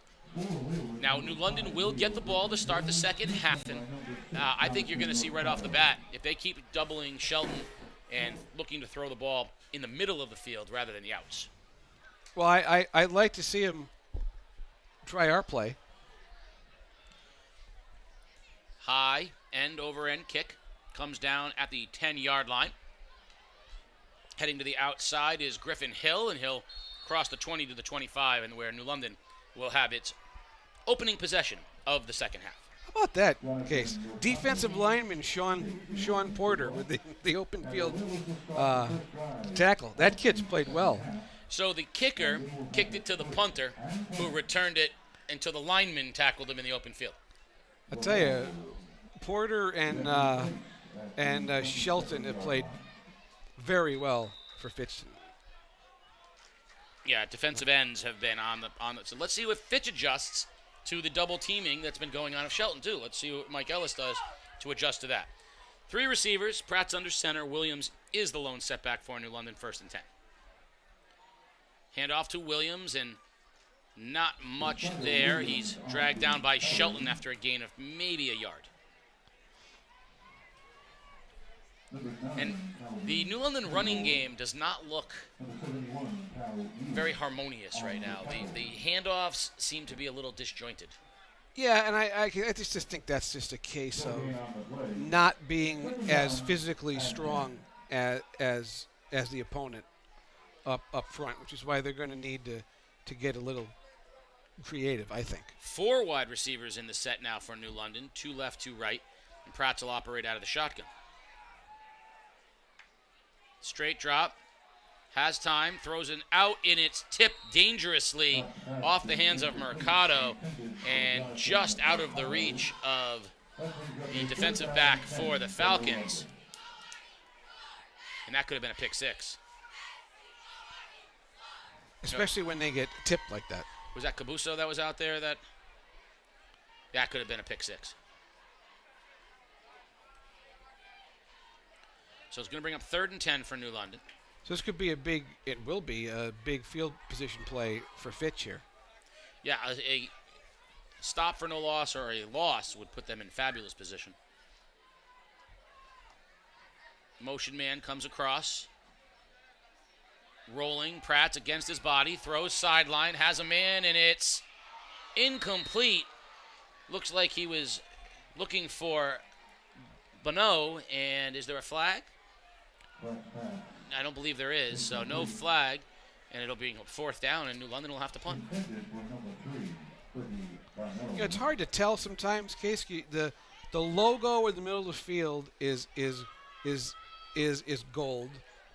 New London's pants are gold. It's hard to see sometimes if a flag flies.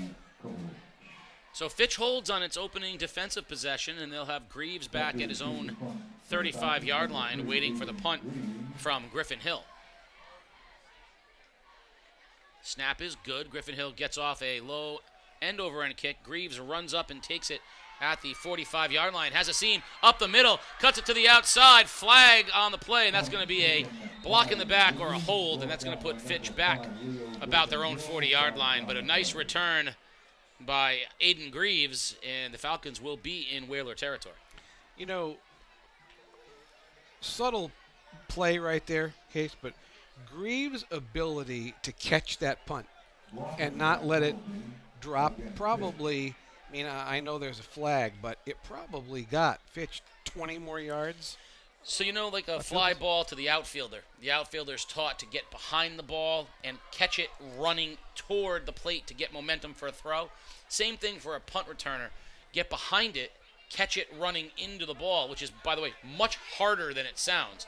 And that's what he does so well. He caught that ball moving forward. He was already 10 yards forward, and that really caught New London off guard. First down, Fitch right at midfield. They try the fullback dive. Not much there for Santora. New London's line doing a nice job holding up. Schneider Sanat in the middle of that, along with Joshua Blanding. 2nd and 8. But this is how Fitch will lull you to sleep, too. That's going to be gut shot, and then they try to pop one outside.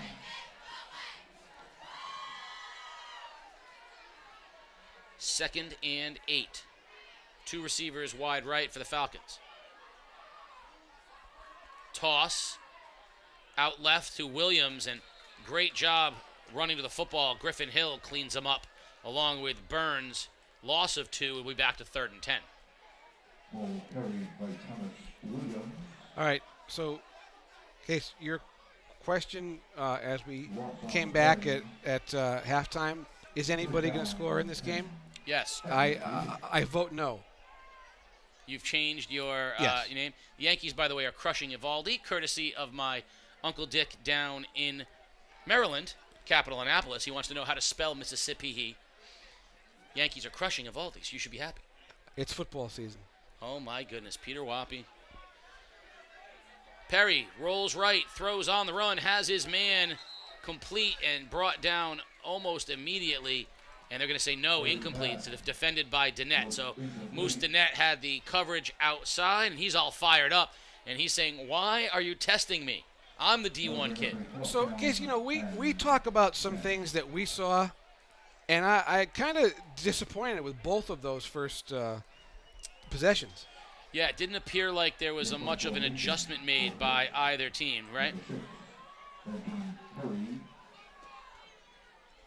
Standing at his own 40. Punt is off, and it's going to head to the sidelines, and that is a break for New London. They're going to mark it out of bounds at the 27-yard line, 28, and he's still walking. Crosses the 30, 32-yard line. So not a great punt by the Falcons, and New London will have it in good field position at their own 32. Well, you listen, the biggest sporting event of the weekend isn't Yankees-Red Sox. It's certainly not Notre Dame-Wisconsin or anything else. The biggest is the Ryder Cup. Ryder Cup. And the Yes. U.S. off to a great start so far. And they're not crushing Evaldi. It's 2-0 in the top of the first inning. The guy I'm rooting for the most in the Ryder Cup case is Finau. Tony Finau. Tony Finau's a good guy. Seems like one of the. Just seems like I mean, I don't know him, but seems like a very nice guy. I agree. I like it with without Tiger and Phil and those guys in it. It's a more indicative of. Quarterback keeper by Pratt, breaks a tackle, cuts up the middle of the field. They'll have a first down. Little RPO action, put it in the belly of Josiah Williams, took it out, kept it himself, and that'll be a first down for the Whalers. Last point on the golf case before we get off that: do not let DeChambeau anywhere near a big putt on Sunday. That's it. I don't know how you can putt being that muscular anyway. Just keep him Man, somewhere else. Putting is a game of touch, and he looks like, me putt big, good. Putt long, strong. He's a big guy. 1st and 10. Whalers. Toss to Williams. Has a head of steam. Breaks a tackle. You sound like Good me now. for 5 yards. Has a head of steam is what I was trying to say. Josiah Williams with a nice gain on first down. And that's going to put New London in a 2nd and short. Now, 2nd and 5, midfield. Here's your chance to take a pop down the middle of the field. Some success there running east-west to get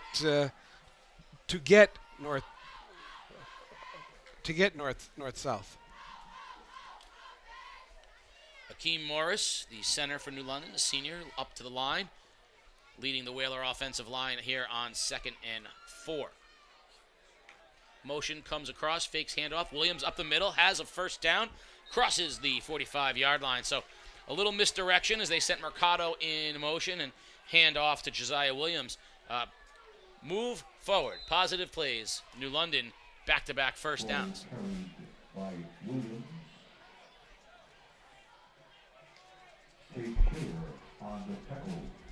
You know, if someone does score, Case, this game could come down to the extra point. It could. We'll see. And we'll see if a team can get it in the end zone. New London, first time with a drive, multiple first downs. There comes Mercado in motion again. This time, quarterback keeper Pratt breaks a tackle, still on his feet. Gain of about 5 on first down. So we're seeing Roddy Pratt using his legs rather than throw the football. So this is a different series for New London. They are going back to the ground. Different plays than what we saw in the first half. So clearly the message, New London might have been try to reestablish the line of scrimmage. And as you said, Case, 2nd and 5. This is, you're on the 42. This is a prime spot to take a shot. Beno and Mercado wide left. Perry down the bottom of your screen. Pratt's tossed left to Williams. Williams cuts it back inside, lowers his helmet, and he'll have a first down. That's a tough north-south run for Josiah Williams, and they're just moving the chains. That'll be another first down for New London. Mercado, number 6, with a nice block on the edge, too.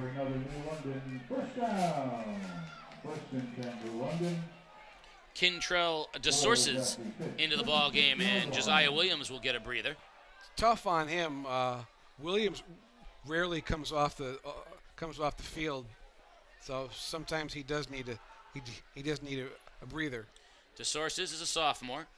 Pratt wants to throw. Broken play, keeps it himself. Smart play, gains 4. That was supposed to be a bubble screen to Mercado. Pratt couldn't get a handle on the football, and wisely, rather than throw it, just tucked it and ran straight ahead, and he gained, we'll say, 3.5, but that's a positive play on first down. And Pratt's with a bit of a limp right now as he comes over to the sideline to get the play. I have a feeling it's going to take a lot more than that to get him off the field. With Case, I'd be careful of a delay of game here because it took Pratt's a bit of time to get to the sideline. The play looked like it was relayed a little bit slow. It would not shock me here. And you don't want to get a delay of game on 2nd and 8. You want to call a timeout. See if they get the play off in time. Under center, motion man. Pratt does. Toss right. Nothing there for Mercado. Breaks a tackle, slips it back, and he'll cross the line of scrimmage, maybe a half yard, but making something out of nothing. That Jonathan Mercado, he had the ball 10 yards deep in the backfield. So, Case, it's 3rd and 8 right now. Those first two downs only got them 2 yards, but it got them two positive yards when those 2 plays could have been, this could be 3rd and 15 right now. Yeah, and I think they're at a point now where it's 4-down territory. So 3rd and 8, you're looking to try to gain 5 yards, 6 yards here. Score from Stonington High School, I almost shudder to say it. End of the first quarter, 29-0 Stonington. Bears might be for real, I think they're better than people might think. 3rd and long. Pratt's in the shotgun. Has Williams. Wants to throw. Pressured. And he is sacked all the way back at the 45-yard line. No chance First guy to get him was Andre Portillo all the way back at the 45-yard line, and New London will be forced to punt. So Portillo, Shelton, and Porter with sacks tonight. And that was an all-out jailbreak right there. I mean, there was no chance of Roddy Pratt even being able to throw the football. But because of the drive, New London with an opportunity to punt from its own 45. So if Griffin Hill can get off a decent punt here, it could flip the field position, and New London can go play defense as we're still scoreless here towards the end of the third period. And there's a fake, and nothing there. Throws it downfield, has a man, and it's caught. First down, Bonneau. Fake punt, Whalers. What a time to pull out the wrinkle.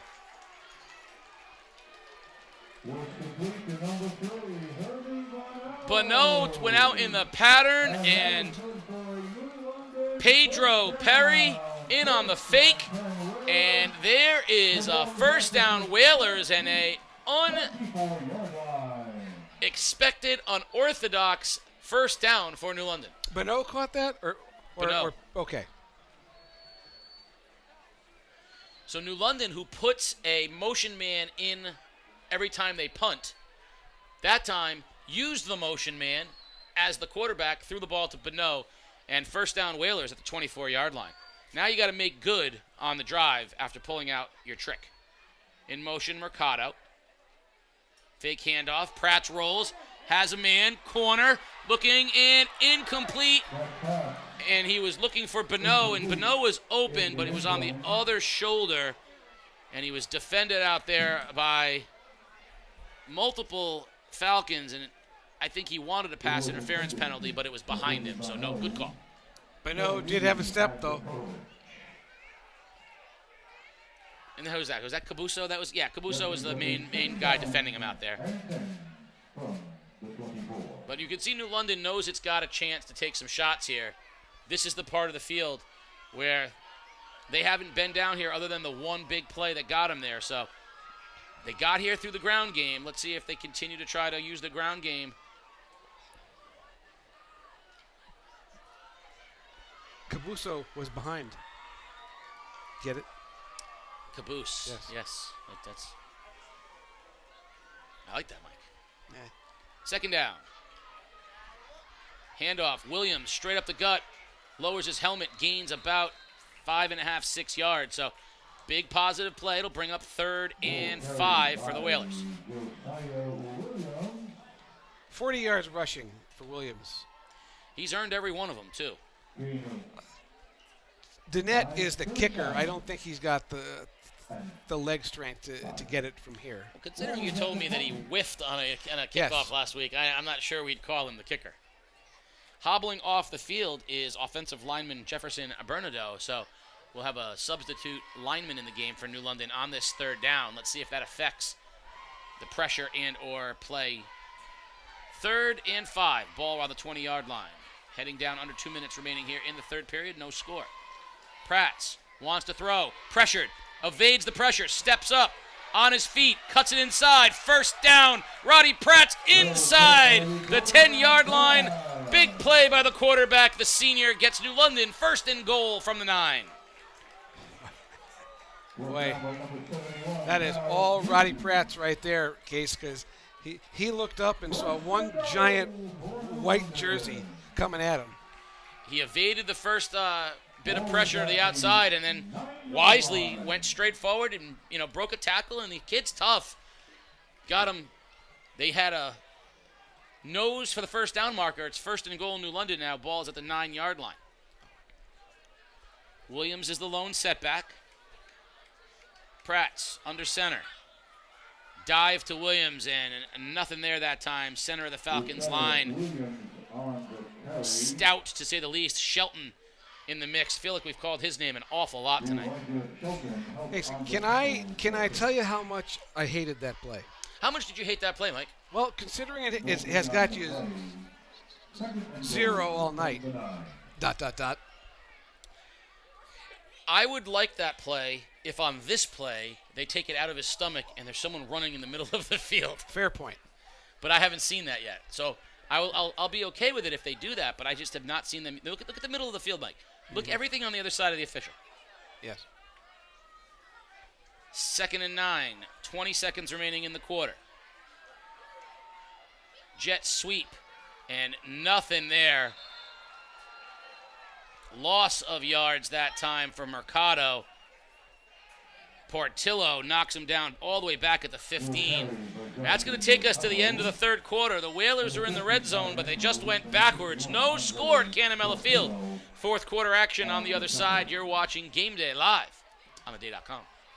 At The Day, our journalists are in your community, talking with business owners, attending town meetings, analyzing data, talking to government leaders, reporting on the issues that matter most to you.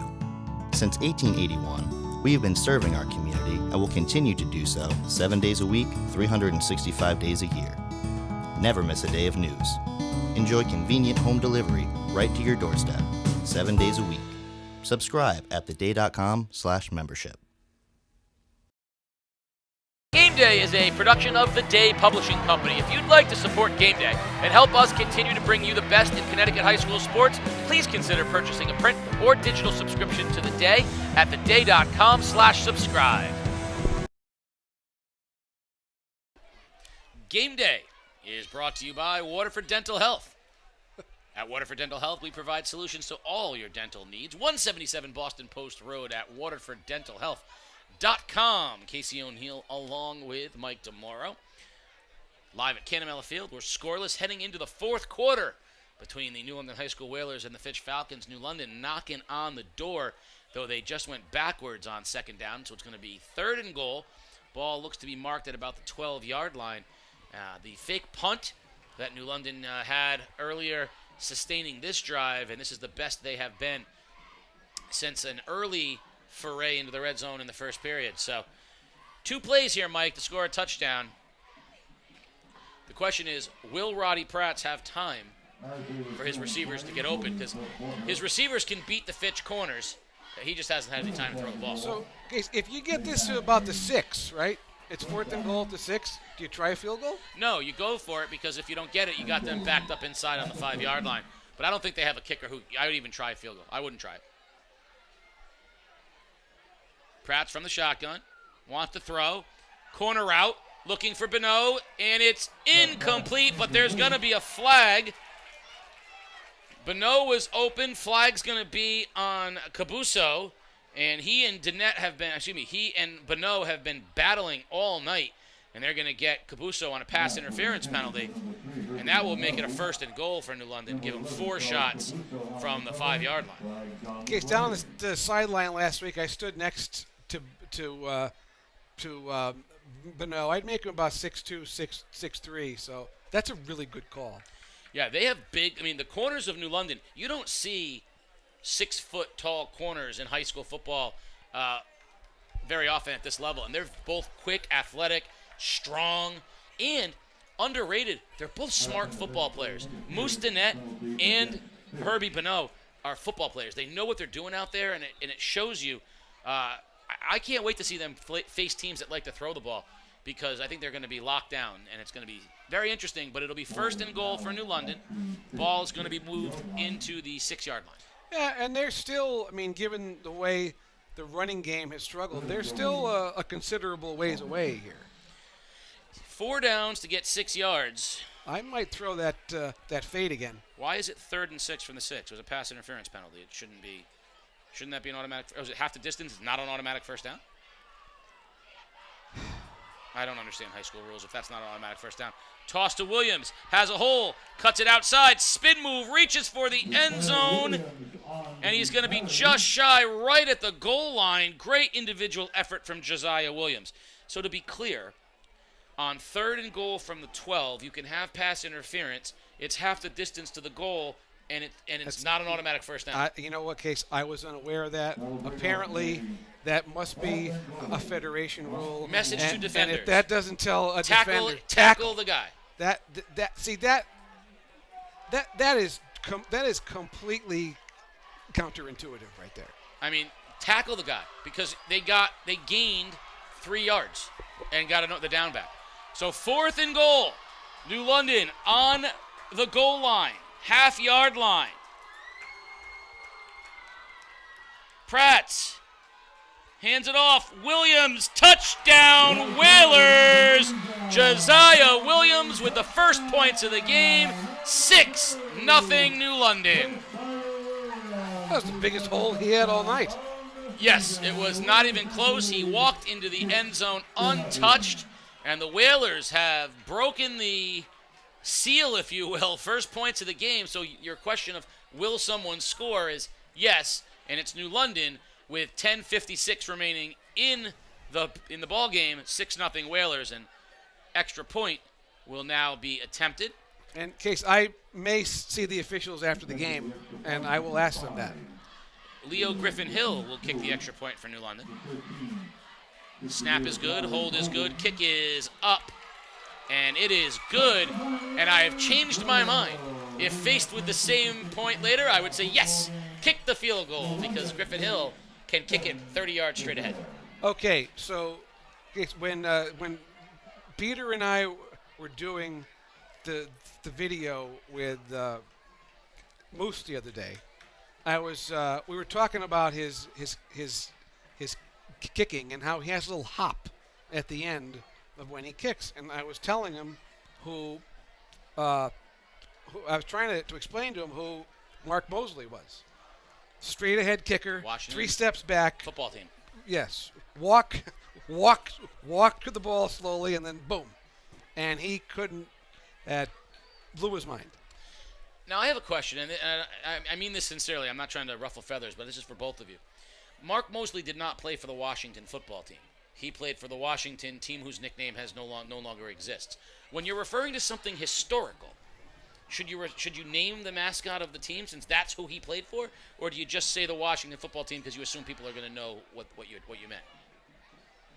I mean, if I'm talking about the Brooklyn Dodgers, I have to say it's the Brooklyn Dodgers, or people might think I'm talking about LA, but I don't know. I don't know the answer to that. I think people can assume I'm talking about the Washington football team, but when he played for them, they weren't the Washington football team.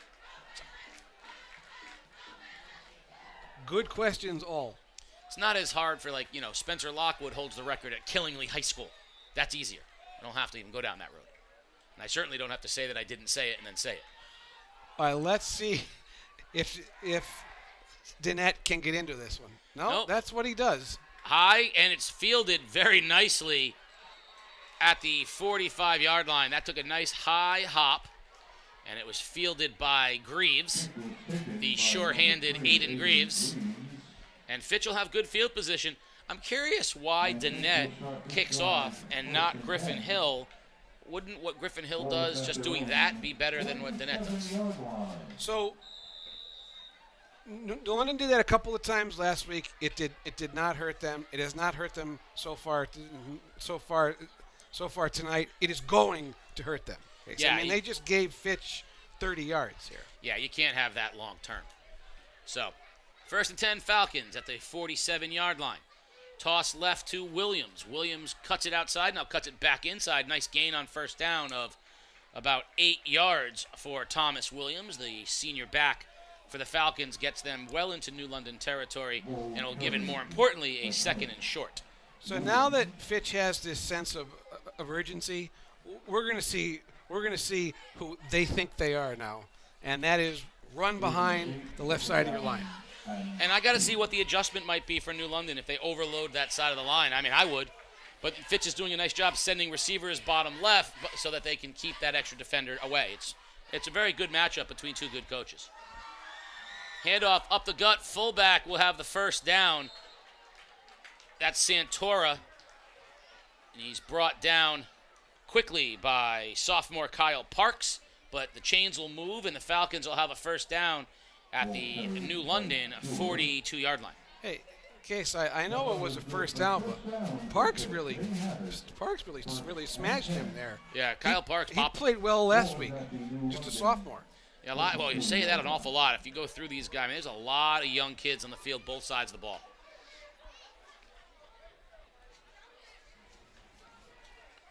First down, Falcons. Toss. Outright it goes to Maddox, and Malachi Maddox will gain 2. Well, he's brought down on the edge. There's Parks again flying to the football.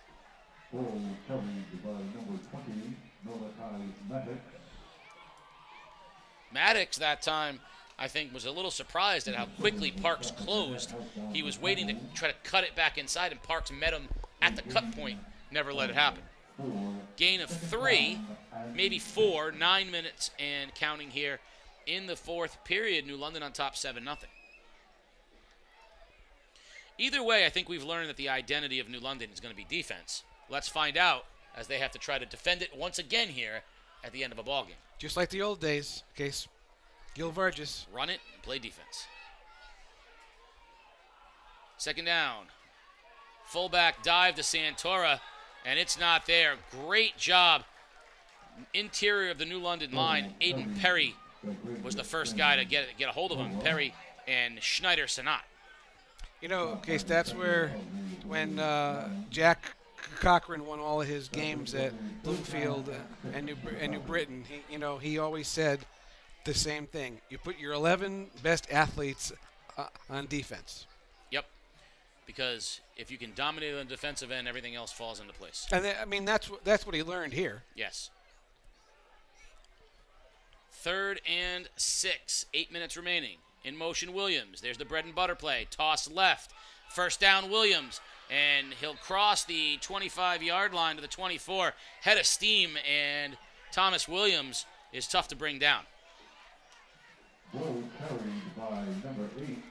They set the edge on Parks, and Parks got forced to the outside. Williams cut it up inside of him, and once he gets a good 2 or 3 yards of momentum going forward, he's a tough kid to bring down.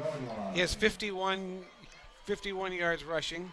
Thought, Case, they've already missed a field goal. Do they go for 2 if they get 6? I don't think so, but I thought the same thing. There's a fullback dive, big hole for Santora, straight up the middle. It's going to be 8 yards on first down, and Falcons starting to move the football with the big guys.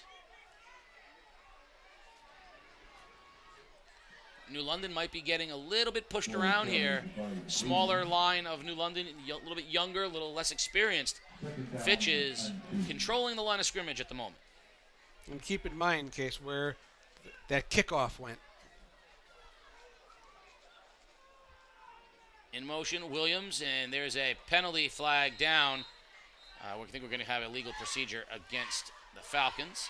And that'll back them up 5.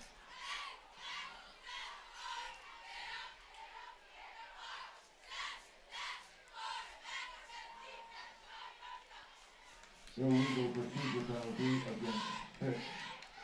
A 5-yard penalty. So that'll back up Fitch 5. Second down and 7. And this is a crucial down right here. This is like the 2-1 count in baseball. The difference in what happens here completely changes the tone. 2nd and 7. Is it 3rd and 7 or 3rd and 1? And, whatever it is dictates what Fitch can do. And we're going to get a timeout from New London because they want to talk it over. And this timeout is brought to you by CRAC, bringing the light to mental health through opening doors and opening minds. You can learn more at CRACCT.com. That's SERACCT.com.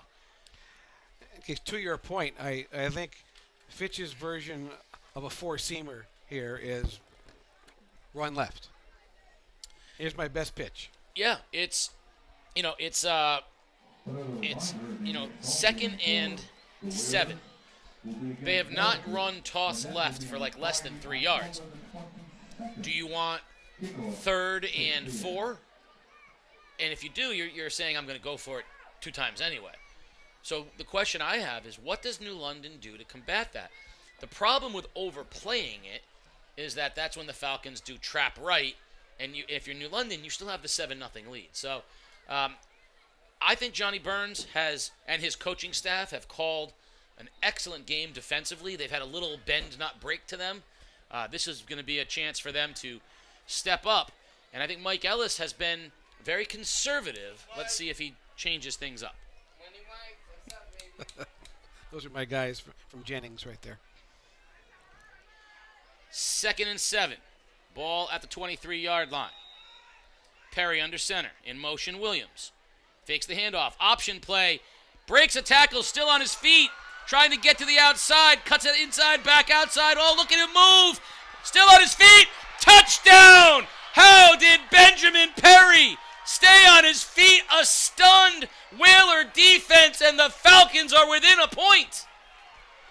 to rights, Case.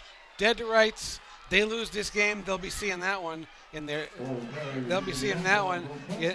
sleep.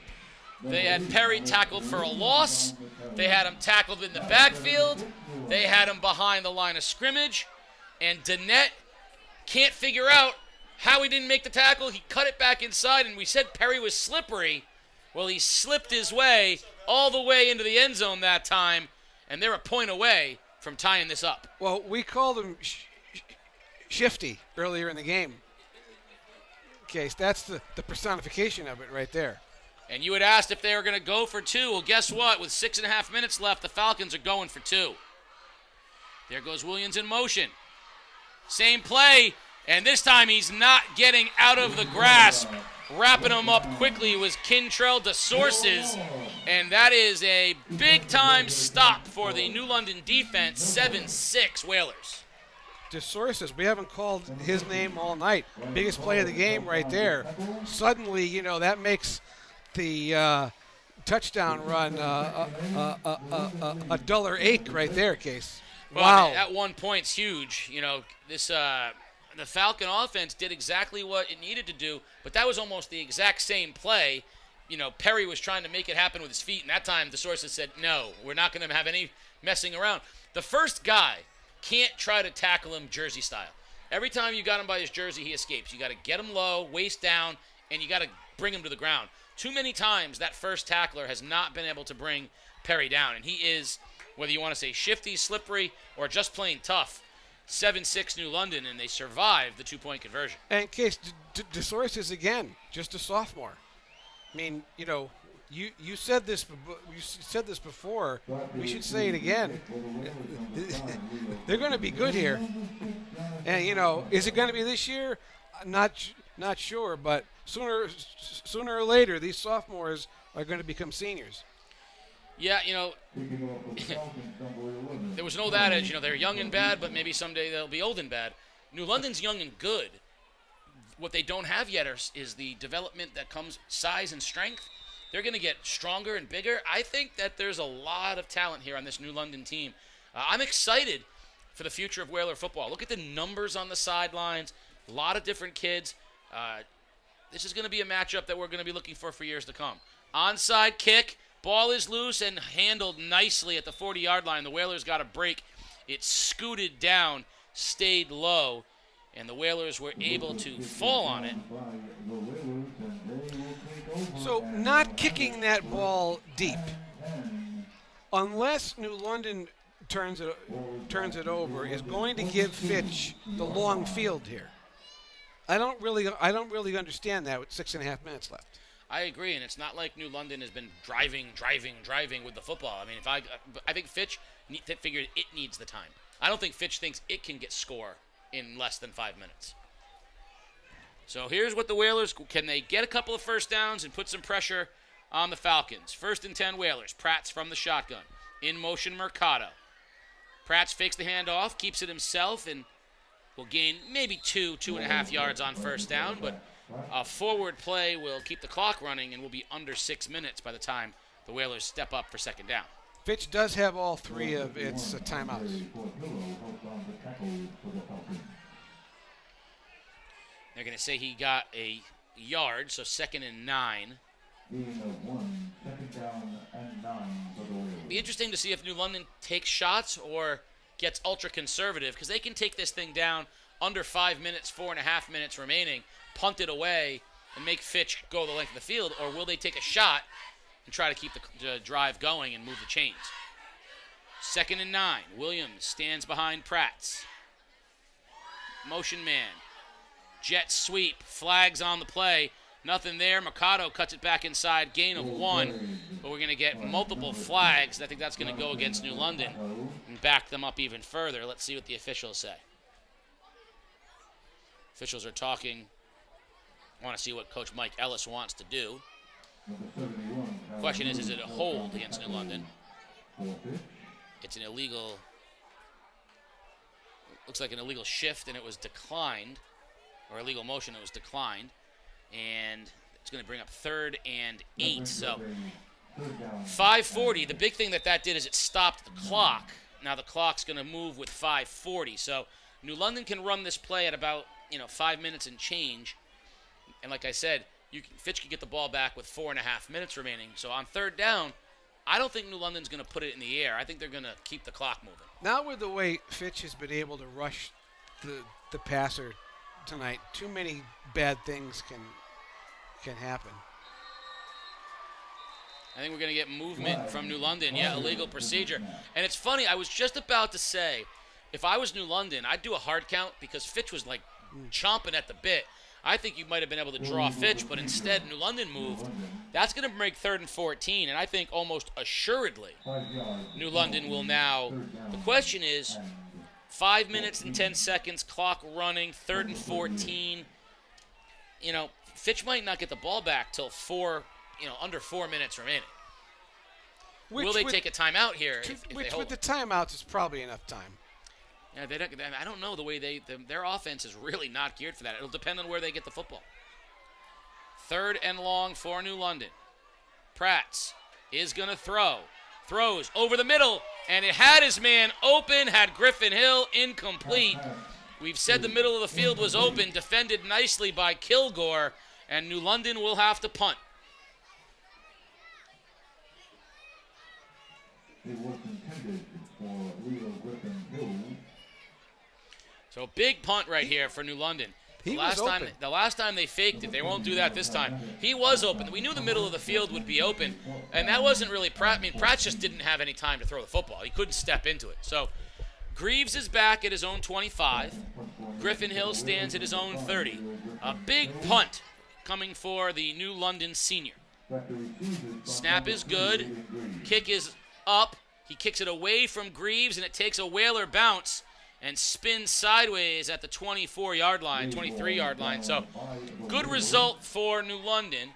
And Fitch now, here's your scenario. 4.5 minutes remaining. You got all your timeouts, and you need to go 75 yards. Think about what a good punt that was. Because Greaves had been good all night at catching the ball in the air, and Griffin Hill did not let him do it. I thought that was even going to take a better bounce than it took. It kind of spun sideways. I thought he was going to get the big roll. But as it is, 75 yards for the Falcons in 4.5 minutes, trailing by a point. What is the range of Cabuso as the kicker? Straight up the middle, nothing there. Maybe 2 on first down. And Fitch is going to have to go.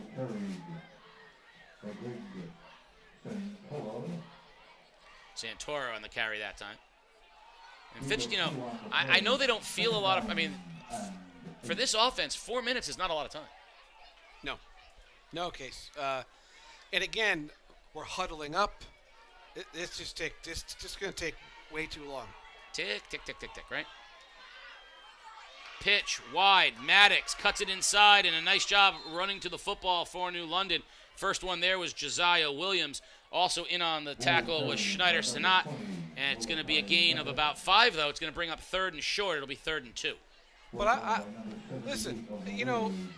If you're Johnny Burns, no, you don't want to see him get a first down here, but you're okay with a 6-yard gain, 100%. Especially again huddling up again. Again, I know you've got all 3 of your timeouts, but you just don't move the ball that quickly. This is way too slow for Fitch. Give him 6. You're 100% right. Just don't let him pop a big play to the outside. Keep everything in the middle. In motion, Williams. There's the toss to Williams.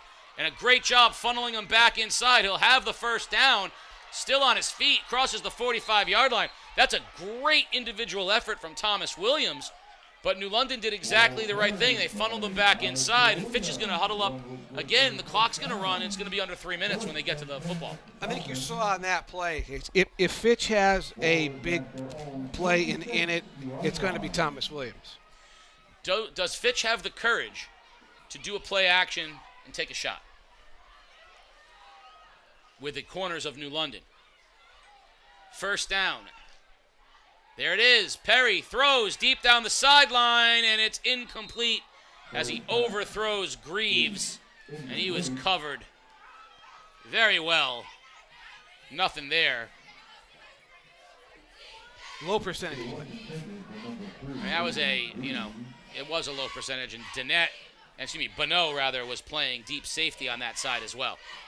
Bonneau's played quite a game tonight. Yes, he has. Bonneau and Dannett right now are playing deep safeties for New London. Their job is to not let anything get on the other side of them. 2nd and 10, 2:43 remaining. Perry has played a great game at quarterback. Toss. Maddox cuts it inside, and a big hit. And finally brought down at the 45-yard line. Maddox, tough to bring down. Whalers flew to the ball, made a big pop. Griffin Hill and a host of Whalers, but not until a big gain by Malachi Maddox brings the ball down to the 45. Josiah Williams again with an open field tackle. He saved something there. He is beat up. He's coming off in favor of Treviant Mitchell. And on 3rd down, the Falcons will take the first and get to the 40-yard line. And the clock is going to stop here to move the chains. But it's going to be under 2 minutes by the time they get up to the football. And 40 yards is still a long way to go. Now, I will say this in their defense, though. They do have 3 timeouts. So the clock is a factor. I don't know that it's as big of a one right now because they can't stop it 3 times. They can, but the problem is going the 40 yards. In motion, Williams. There goes that toss left. Oh, what a block on the outside. That's going to be a flag. It's a trick play and a pass, and we're going to have multiple flags. So but here's it's all going to come back, and here's why. You're going to get a defenseless crackback block on Kyle Parks. Kyle Parks was the victim. Now, Kyle Parks had Williams in the backfield, and he got the illegal defenseless block made against him. And then on the far end, you're going to get pass interference against New London. So the whole thing's going to go for naught. They're going to get Shelton on the block in the back and the backfield. So there's the defenseless crackback block against the defenseless player, and then you're going to get the pass interference against New London. The whole thing offsets, 1st down all over again. All that happened was Fitch lost some time. So there's the razzle-dazzle play that we haven't seen yet. It looked like it was going to be the traditional toss to Williams, but he threw, and it worked out because New London's secondary was fooled. But Shelton absolutely laid out Kyle Parks, who had read the toss, gotten inside, and was in position to make the tackle.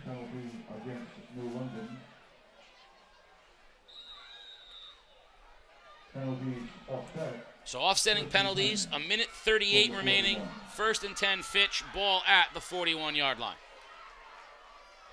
There goes Williams. There's the toss left. Parks tries to get him to the outside, brings him back inside. Still on his feet. There he is. 1st down and more. Big play by Williams. Crosses the 30. And Thomas Williams is trying to do this on his own for the Falcons. Just like the Perry touchdown play, the third effort there. Okay, tremendous. And almost another block on the back, by the way. New London has no one to blame but itself for its inability to tackle right now. They have done a great job. 127, and now the ball is at the 25-yard line. What is the range of Cabuso on a field goal?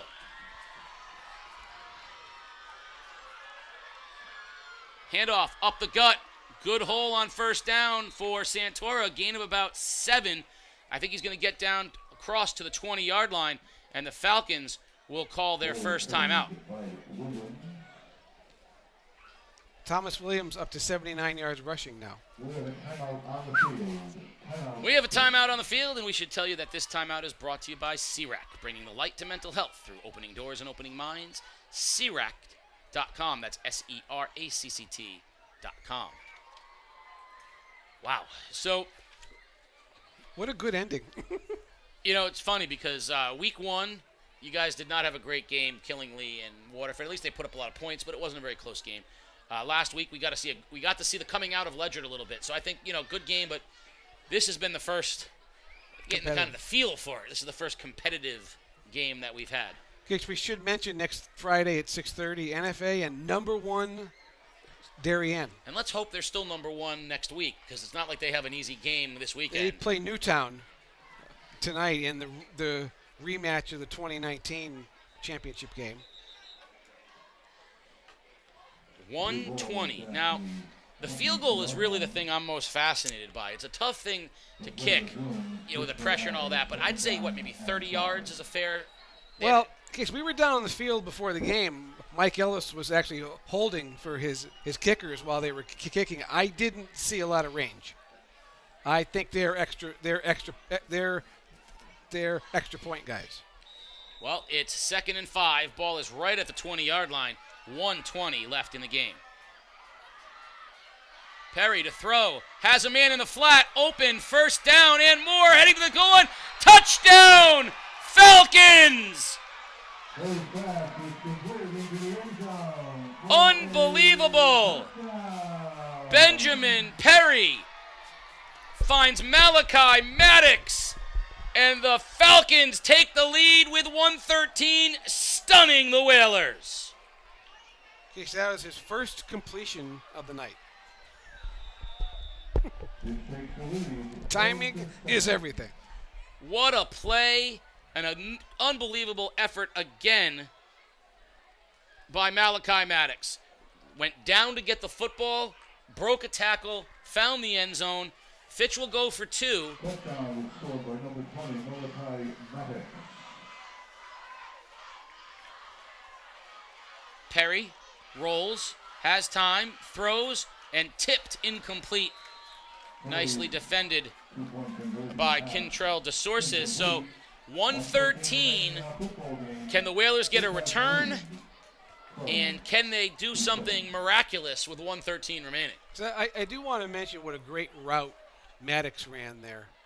Just finding a little soft spot, and then he did the rest. Yeah, 100%. You nailed it. He found the little spot in the zone that was available to him. I can't express enough how good the catch was, because the catch was down at his knees. And that's such an easy ball to drop or to go down on a knee to get, because you're going to be facing a defensive guy on your back. And as it turns out, there wasn't anyone there, but he had no way of knowing that. It was a great play. So, think about what Fitch has done here. Shut out all night, get the ball back with 10 minutes left, drive the field twice, with us second-guessing them all the way about hurry up. Yeah. And that's really impressive. If this score holds up, the narrative is for the Falcons to be what they want to be and think they are, this was what they needed to do. And for the Whalers to become what they think they should be, they can't allow that to happen. Perfect. Yeah. I do think that Fitch is going to have to figure out how to move the ball by the air if they want to be what they think they can be. I mean, that's not exactly that doesn't help. Kick out of bounds will give the Whalers good field position with 1:13. Ball will be at the 35-yard line. New London with two timeouts, and they have shown the ability to get the ball downfield. Bonneau probably has a height advantage on the outside. And senior quarterback, senior receivers, senior running back, as far as huddling, going through no huddle, speeding it up, they should be able to do it. And this is where the pass rush really Fitch has been able to get a consistent one all night. Now this one, they really need it. Pratt's to throw, quick out, and he overthrows Griffin Hill badly. That was probably the worst throw of the night by Roddy Pratt. And in that case, it's just as well nobody caught it, because you're not going to get anything anyway. And we talked all night about the youth of New London and the future being so bright. Well, they're going to look at games like this and say, if we want to be legit, we got to close games out. We got to learn to close. Last week they made the defensive stand. This week they gave up the 2 touchdowns. Yes. But Mike Ellis is going to tell you this is what we're supposed to do if we're supposed to be the heavyweights. Second down, Pratt's pressured, throws, man open, dancing and cutting it and getting out of bounds is Mercado. a lot of stuff for a gain of maybe 4 yards, but a heads-up play by Jonathan Mercado to get out of bounds. And there they were again, Porter and Shelton all over Bratz, really making him get rid of the ball a lot faster than I think he wanted to.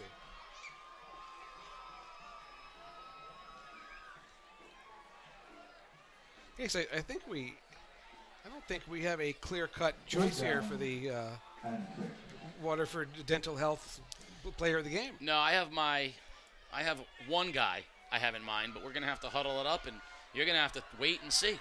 Not you, but everyone else. And it might still emerge. Third down, Whalers jump. They got away with it in the flat. Thrown, and great open field tackle made outside by Ambrose. And that's going to force New London to take a timeout as they're going to have a fourth down with 54 seconds remaining. And Pratt just doesn't have enough time to get the ball down the field. It's almost like they have to max protect right now. Case just to give him time, which doesn't allow for many routes. And you're absolutely right about the player of the game. I mean, you could certainly name 3 defensive guys for Fitch. You could name 3 offensive guys for Fitch. I think it's an interesting conversation and one that we will have. It is. Well, knowing Mike Ellis, the kid will have played a darn good game. Well, Fitch finally played with some pizzazz, and I'm going to make sure I ask him about that. That should be your first question. Coach, at what point did you guys find the pizzazz that was necessary to overcome that deficit? Now, we should point out, I don't know that there is a coach that we deal with on game day that we like more than Mike Ellis. Not even close. I love Mike Ellis. Yes. And I am not making fun of him because I find that to be one of the most endearing videos I've ever seen. I love Mike Ellis's approach to his kids.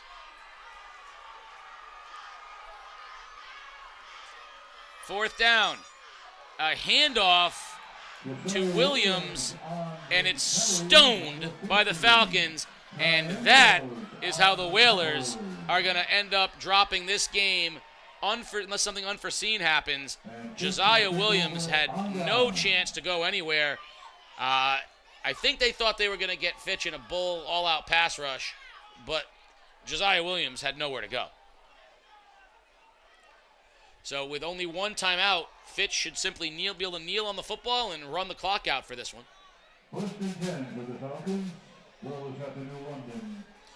Bit of an anticlimactic last play, though. It's almost like they were trying to catch him in a particular defense, maybe. I think they were. I think they were trying to catch him, trying to all-out rush and put the pressure on and try to pop it. It just didn't happen. And taking a knee is Benjamin Perry. New London will use its final timeout. And then after this, it'll be 2 more knees, and this game will end. And Fitch will move to 2-0. New London will move to 1-1. Fitch will have won 13-0 and 12-7, or 13-6 rather, and 12-7. 13-7 and 12-7. They're consistent. And New London will have won their game 13-6 and lost 12-7. Yes. Again, it's pretty consistent. Both teams, I think. I mean, New London clearly needs to shore up its offensive line play because it's got the skill position players to be dangerous. But Pratt just needs the time to throw the football. I think defensively, New London's going to cause problems for a lot of people. Do we know who these teams play next week? New London's, I believe, playing Griswold Wheeler. It escapes me who Fitch has. Actually, I was looking at that. Next week, I can tell you who Fitch has. Both of these teams have bounce-back wins next week because Fitch plays Bacon Academy and New London plays Griswold. So they would be looking for bounce-back wins against 2 of the weaker teams in the ACC. So, a favorable scheduling matchup for both teams. Fitch will be looking to sort of get right against Griswold, and New London will be looking to get right against Griswold, and Fitch will be looking to go to 3-0 against Bacon Academy. Case, we will have an answer on the air next week about that pass interference in the end zone. Because that's annoying me now. I agree. We're going to have to talk to Kevin Moreland about it. And a knee taken by Perry will take us to the double zeros on the clock. And the final score, Fitch 12, New London 7 here at Canamela Field. We will have an interview with Fitch head coach Mike Ellis, as well as the Waterford Dental Health Player of the Game. Look for social media, and those will be up later on. Of course, full highlights and full availability of tonight's game will also be available. So, Mike, thank you very much. It was an entertaining game, if nothing else, and between the two teams trying to figure out exactly who they are in the ECC. But at the end of the night, Fitch found a way to win. Case, this may be it for you and I this year. We expect the sports doctor back soon, and I enjoyed it. I did as well. For Peter Wappy and the guys, I'm Mike DeMauro. I am Casey O'Neill. Good night, everybody.